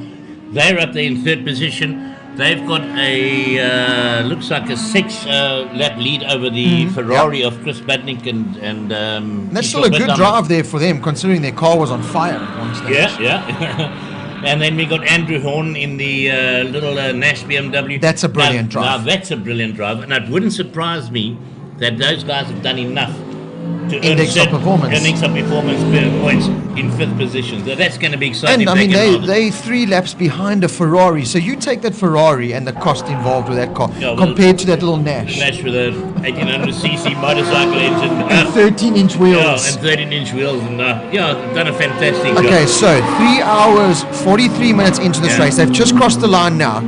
Charles Arangis has got ahead of Fritz Kleinhans, so that's going to bring it down now. We're going to wait to see if it updates. No, he hasn't got ahead of him. No, he's got ahead of him on track. Yeah. It should go down to 3 laps. Yeah. We're going to wait and see if that does or if it doesn't. At this point, it's still 4 minutes, but we have 4 laps. It'll pick up the moment they cross the line next time around. 16 minutes remaining. This is going to be the most intense 60. Sorry, Colin. Yeah, we can actually see them on track. We can see them on track there beautifully. Yeah. Colin, if you can get down to the pits they go short, and find a member from each team, this is going to just be insane. There, that's it. We just picked up on them. We just picked up on Arangis going through shot. They're coming out a hanger sweep into the hairpin. And a bit further back should be that car, the 333 machine there, the Ligier of Fritz Kleinhans. Coming into the left hand and they're into the final Dunlop corner. It's so hard to really spot that. That's a Lamborghini that's just come past now. We're going to wait and see as they come across the line. Their names will flash in blue as they come across the line. That'll tell us. Arangis has just crossed the line now. Yeah. So now we wait and see. 3 laps. So there's a 3-lap lead in this race with 15 minutes remain. Theo van Veeren has just come across the line there in 6th place. Andrew Horn into 5th. Brilliant. I reckon these two are now fighting for index of performance. Yeah, I would 100% agree with you on that. And we can't bring you index of performance now because got to calculate it and maths is involved. You can only do it after the race. After the race. It's the driver or the team's 2 fastest laps. They take those times, they give it an average, and it's the team and the drivers that can be as close to that average time. That is correct. By the end of the race. I mean, that in itself is a skill. It is. So if you're going to bang in, let's say your average lap is, let's say 1-1, just a round figure. All right, if you can bang in a lap of a 101.5 and a 101.3 and a 101 back to 1.6, you manage to keep it close to that for 4 hours. For 4 hours. And that's what you actually got to do. So the calculation works out that the guys get it that close to it. But at this time, you know that the team managers are actually talking to those guys and saying, I need you to do this. Don't go any faster than that. I need you to pull that because that's what's going to give it. Well, they do. They almost back off the pace a bit. Because the managers are already calculating in the performance whereas they get it pretty close. I've never done so much maths in my life. Right, Fritz Kleinhans crosses the line now. It's back up to a 4. Okay, that's because Fritz has crossed the line now, so we wait for Charles to come. But there is officially 14 minutes remaining. The drivers at the front have completed 189 laps is Fritz Kleinhans. 185 laps is Charles Arangis. That's going to click over to 186 any second now. So it's a lot of driving so far in the saddle. It smelled like a burning rubber or something from my commentary booth here. So a lot of burning rubber out there. There's no doubt about that. It's me thinking about maths. I can tell you that's what it is. The math brain kicking in. Maths. I always said to my mom, when am I ever going to use maths, Mom? Now I wish I had used maths. Let's have a look at Chris Budnick doing a brilliant job in that Ferrari F360. Andrew Horn. Let's go down to Colin. He's got something for us in pit lane. 10 minutes left. We've got the hunter and the hunted. These guys are the hunted. We've also got a Ferrari. There's a car coming in sideways. We've got a Ferrari coming in. Last time it went past the pits here. The other thing, let's have a quick look here. We've got the Lamborghini in. The hunter has come into the pits. He's got a major issue with his battery. I'm going to try and have a quick look if I can see on the inside. See how many volts it's got. Okay, the battery's, voltage is not on the dash. You can see the color screen over there. And the battery cables will come over there and they'll try and put the battery Look at that. They're putting the battery inside the car. So that's the jump battery. And they've got to hopefully tie it down somehow. Are they? You know, the chess match is never over until it's over. And in this roller coaster of emotions that we've spoken about the whole day, they've got a couple of issues now. The hunt is paused. We're going to have a quick look. Is the game over? I have no idea. There's 10 minutes to go. 5 minutes before the end, they're going to close the end of the pit lane. And if you're not out, you're not running, let's just have a quick word. Craig, you've given him the 12-minute sign. The Lamborghini's in the pits. Talk to us. What are the emotions? Still nervous, still not going to say anything. We've still got 12 minutes. When the lion stalks the gazelle, sometimes the gazelle gets away with a little bit of luck.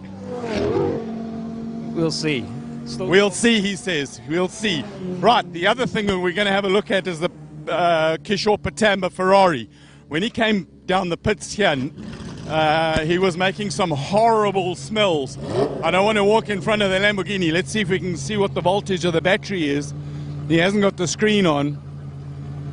He's got oil pressure. You can see the number 1 over there. He's in first gear. 3 bars of oil pressure on the middle there.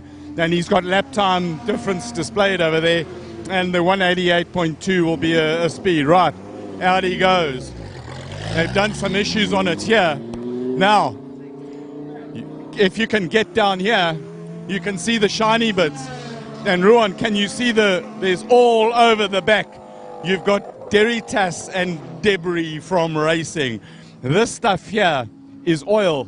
The white stuff over there is fire extinguisher fluid.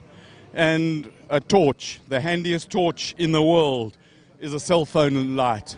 They're delving deep into the bowels of the beast to find out what the story is. The smell of gearbox oil is horrible. I don't like it. It tastes even worse. Nick Budnick is in the car. I'm not going to interrupt him. He's focused, but you can see the car is messy AF. Right, they are having a look. We've got 12 minutes. We've got another car coming into the pits. It's got a blue identification light. It's got narrow headlights. I'm going through all the identifying marks that I've got in my head. It looks like it's got nice bright lights. Let's see what it is. I think it's a Nash. And at the moment, it's not. It's a Lotus 7. The thing, or Lotus 7 look-alike, we did see a car go out of the pits. He didn't have tail lights on. He hasn't got a bonnet. Scrutineers went up there and the officials were officialing. So they bolted up there. They told him to come in, get the lights, the tail lights fixed. When he went out, that Janetta, that's a shake and bake, he's just gone past the pits now. The Lotus was ahead of him, and with no tail lights, not a safe situation. One car's fast, the other one is slow, and it can't be seen. We want to have they've got another car in the pits here. Now I'm trying to go down to the end to get an idea of what's happening here. I'm wondering whether the Lamborghini is still running. What have we got here? We got the leader of the race, OMW. This is drama. Right, they're sending him out. He's just stalled. Fritz Kleinans is in the car. They're losing time. The Lamborghini's running. The Ligier is stationary. And out he goes. Driver of that car, Fritz Kleinans. He's got broken ribs. Let's go and find over here. Let's see what the story is. James Forbes. Rico, we haven't spoken to you for a while. Yeah. You're smiling. What's going on? We're just laughing at some of the action here. You guys are just wanting some attention. No, well, you know, we've been very fortunate that we managed to get a drive for Michael and for Nick, and they've both been happy with the drive they've had. So it's all about the points. You know, we're bringing the points home still. The camaraderie has been great from the other team. You know, even though we're competitors, we're racing together, and that's what it's all about. You haven't answered the question. Why did Fritz come in? We don't know. Does he know? I don't think so. Is his radio working? No, I think they've got a bit of a problem with the radio. We do get down on the India where you get some dead spots. So he might have thought that they speaking to him to come in. We just sent him out again because we're in the last couple of seconds of the laps. Rico Barlow, thanks a lot for talking to us. Good luck. We're going to go Robert Portman has got a little bit of stuff. While I walk down to the end of the pit lane to watch the close of the pit lane, Robert, please will you give us an update and take it away, Rob? I'm not sure how much more drama can unfold in this 4-hour race. It's round 2 of the South African Endurance Series, proudly brought to you by Mopar. I just don't know what more can go wrong in this race, or what more can happen. Fritz Kleinhans, our leader, has just come into pits for some kind of issue. He's come in, he's gone back out. We saw the Lamborghini of Charles Oranges come into pit. That has pretty much put an end to their race with what is now 7 minutes remaining. In 2 minutes' time, the rule states that you have to be out on track circulating in the final 5 minutes of the race. So if you're not out circulating in that final 5 minutes, you can put an end to your race because you will not be scored. So that'll be just cruel luck to anyone who has completed just about the entire 4 hour. But you've got to be circulating in that 5 minutes. So had Fritz Kleinhans come into pits and done that, that could have been a huge spanner in the works for them. But out front, it's a 5-lap lead now for Charles Oranges in second place. Sorry, it's a 5-lap lead for Fritz Kleinhans at the front end of this field. Those are the two that are going for the overall lead. Andre Colbert in the Porsche, that looks like a solid 3rd place finish there for him. Andrew Horn in the Nash car is up into 4th place ahead now of the Ferrari of Chris Budnick, who's headed back out on track. Theo van Vuren in the Alfa Romeo is up into 6th. Byron Ferguson in the Ginetta is up into 7th place there, so hats off to that team. Big high five there to them. And Dean Walson up into 8th. Nathan Hammond up into 9th place in that Trinity Lamborghini. Despite all the penalties and everything that they've had, that is a truly, truly inspirational drive there. And then Henny Trollope, the amazing Henny Trollope, up into 10th place ahead of Steve Trutter. Brian Martin, unfortunately, name is tumbling down the table, and so is Michael Jensen there in 13th place. So Michael could get himself potentially up in another spot into 12th place. Vital, vital championship points on the line there. But we are coming down to that 5-minute mark now. 5 minutes and 30 seconds remaining of this 4-hour race. This is when it's about to get tense. Once we get into that 5-minute bracket, that is it. You've got to get out there and get it done. Sorry, my timing monitor says 5 minutes remaining, but it looks like we only have 3 minutes remaining, so I'm just going to have to update this here. So it's crunch time now. We're going to wait and see. Fritz Kleinhans, literally with a 6-lap lead now over Charles Oranges, has to crawl around this Port Elizabeth track and bring that Ligier home. Let's go down to Colin in the pit lanes. Right, this man walking away here is Mr. Schultz. Mr. Schultz, sir, you've just closed the pit lane, 5 minutes to go. That's correct. The rules state that pit exit is closed with 5 minutes left of the race. Awesome stuff. Are you having fun? Let's walk while we talk. Walk with me, they say. Yeah, really good event. We've had quite a few incidents out on track, quite a few incidents in pits, but it's been good overall. Have you had anybody that you really had to kick in the lower regions to get them into line? No, we've had 1 or 2 speeding under 60s, 1 or 2 push starts in the pit lane, but nothing major. No major penalties or anything that have been handed out. Eric, you look nice and warm. Lovely jacket. Just turn around. Here he is, our clerk of the course, Eric Schultz. Thanks for talking to us. No problem, thanks. Right, we're going to go back to Robert because he's going to take the flag, and we're going to stand here with the 333 guys who are now 4 minutes. Robert, go, go, go, go, go, go. Thank you very much, Colin. You can take a breather now, for now, my man. You can sit on the pit lane there, enjoy the final couple of minutes left of this, what has been just a drama-filled, action-packed round 2 of this championship. It is the Adjust4Sleep 500 here at the Aldo Scribante circuit, and we are coming into the final stages now. Fritz Kleinhans still with that 6-lap lead ahead of Charles Oranges in the big Lamborghini and Andrew Colbert in the Porsche. So we've got a let's have a look here. We've got a Ligier at the front end, a Lamborghini in second, and a Porsche in third place in the final, what is 3 minutes remaining of this race meeting now. So we'll bring you all the action as it comes to a close here. Started at 4 o'clock this afternoon, and it's going to end at 8 p.m. tonight. And like I said, what an action-packed day it has been. My first introduction into South African endurance racing, and what an introduction it has been. I hope you've all enjoyed it out on live Facebook land. We've loved all the comments that you've sent us. Keep those coming in.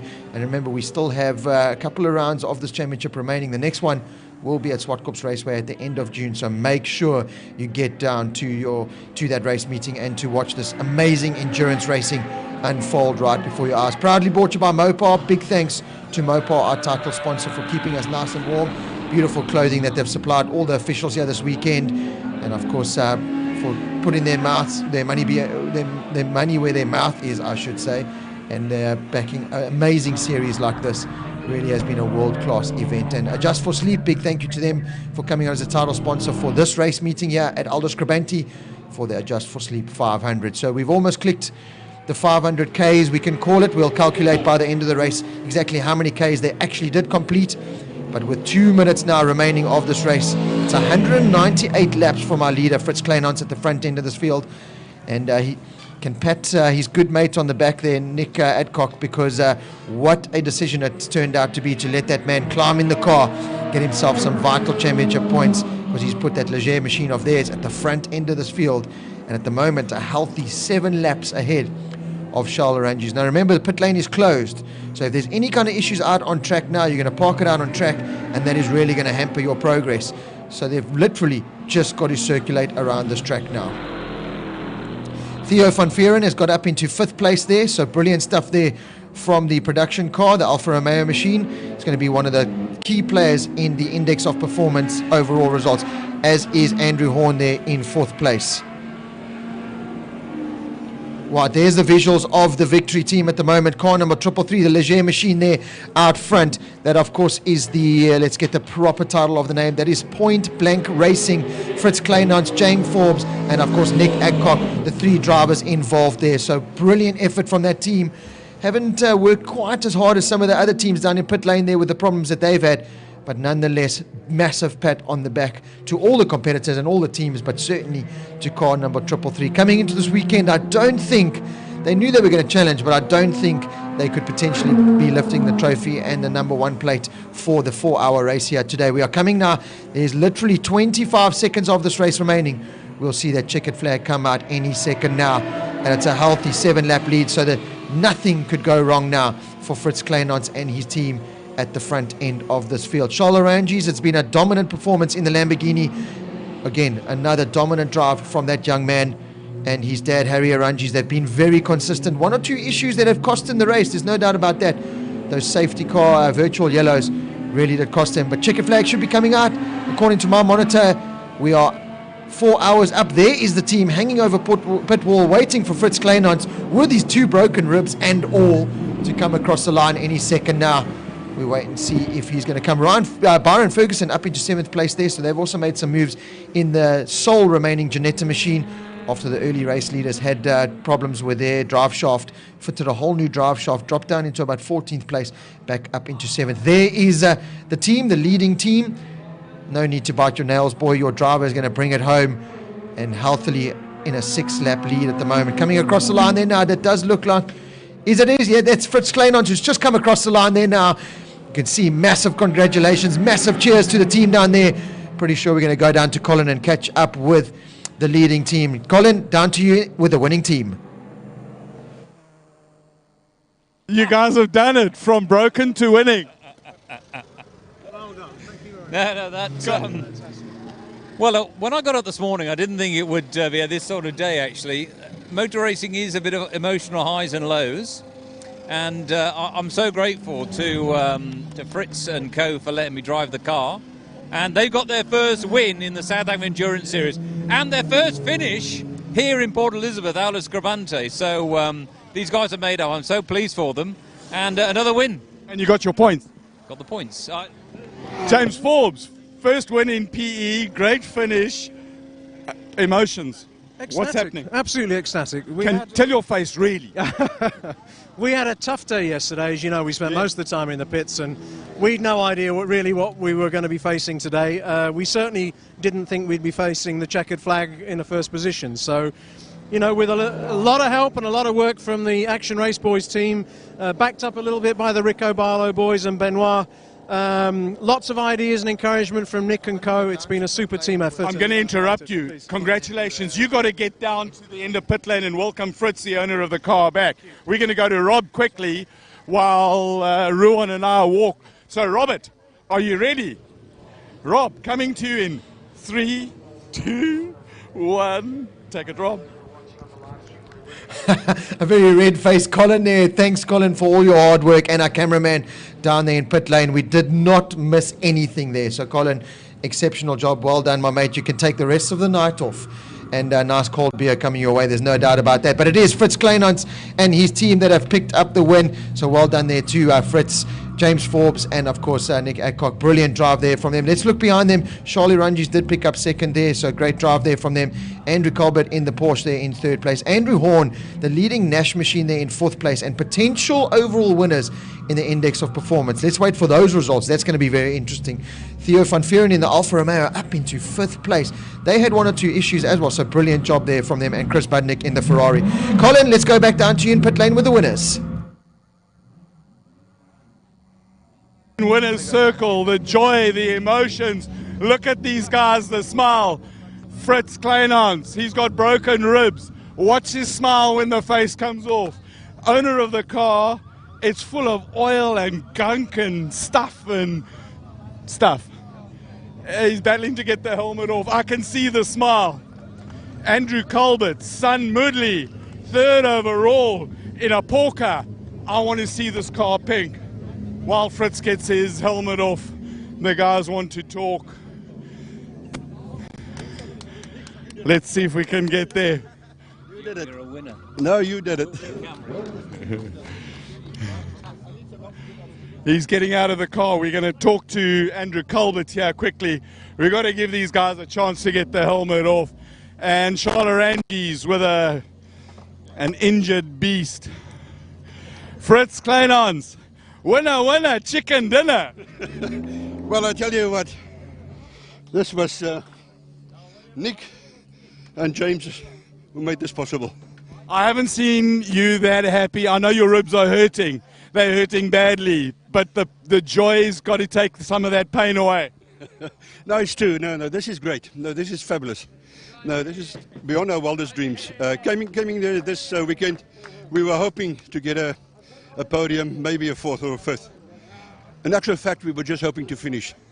You did better. You finished first. To be first is wonderful. Really. Awesome. Celebrate with your team. Thank you.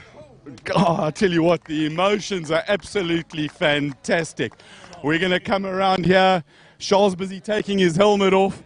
A man who's taking his helmet off, he's absolutely tired. Can you talk to us? Mr. Colbert, turn around. We've got a camera there for you. You look exhausted. Yeah, it was 2 hours all night, so it's quite tough going, trying to drive in the dark the whole time. I wish one day I'd have a chance to drive in the daylight.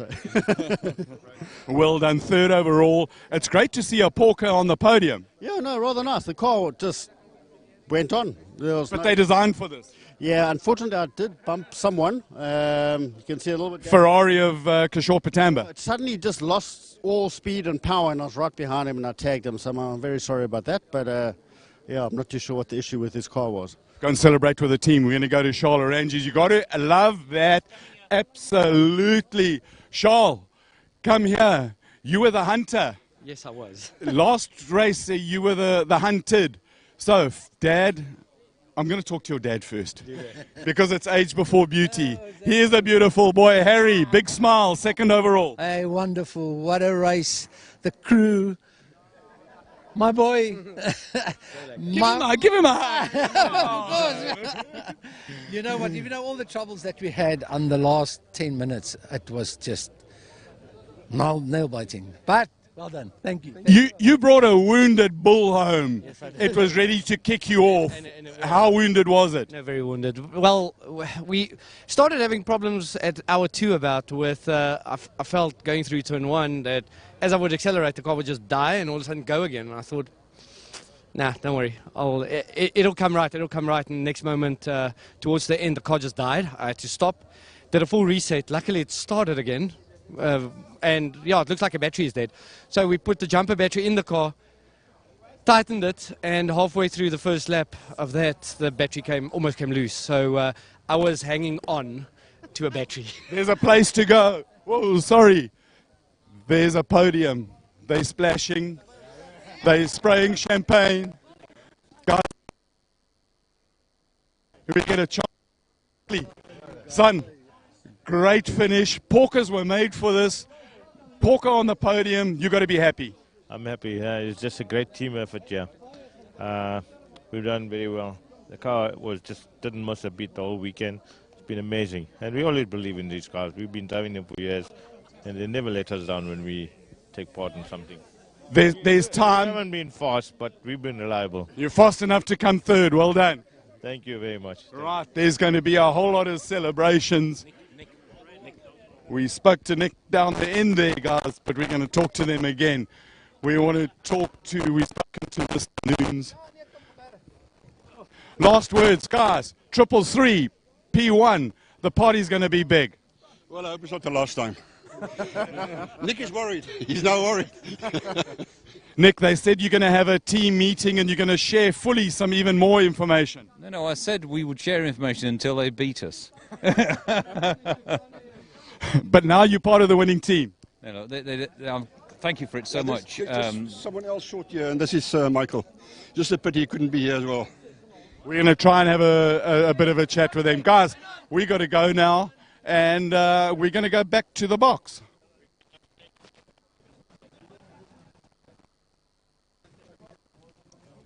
Actually, apparently we're not going to the box. Okay.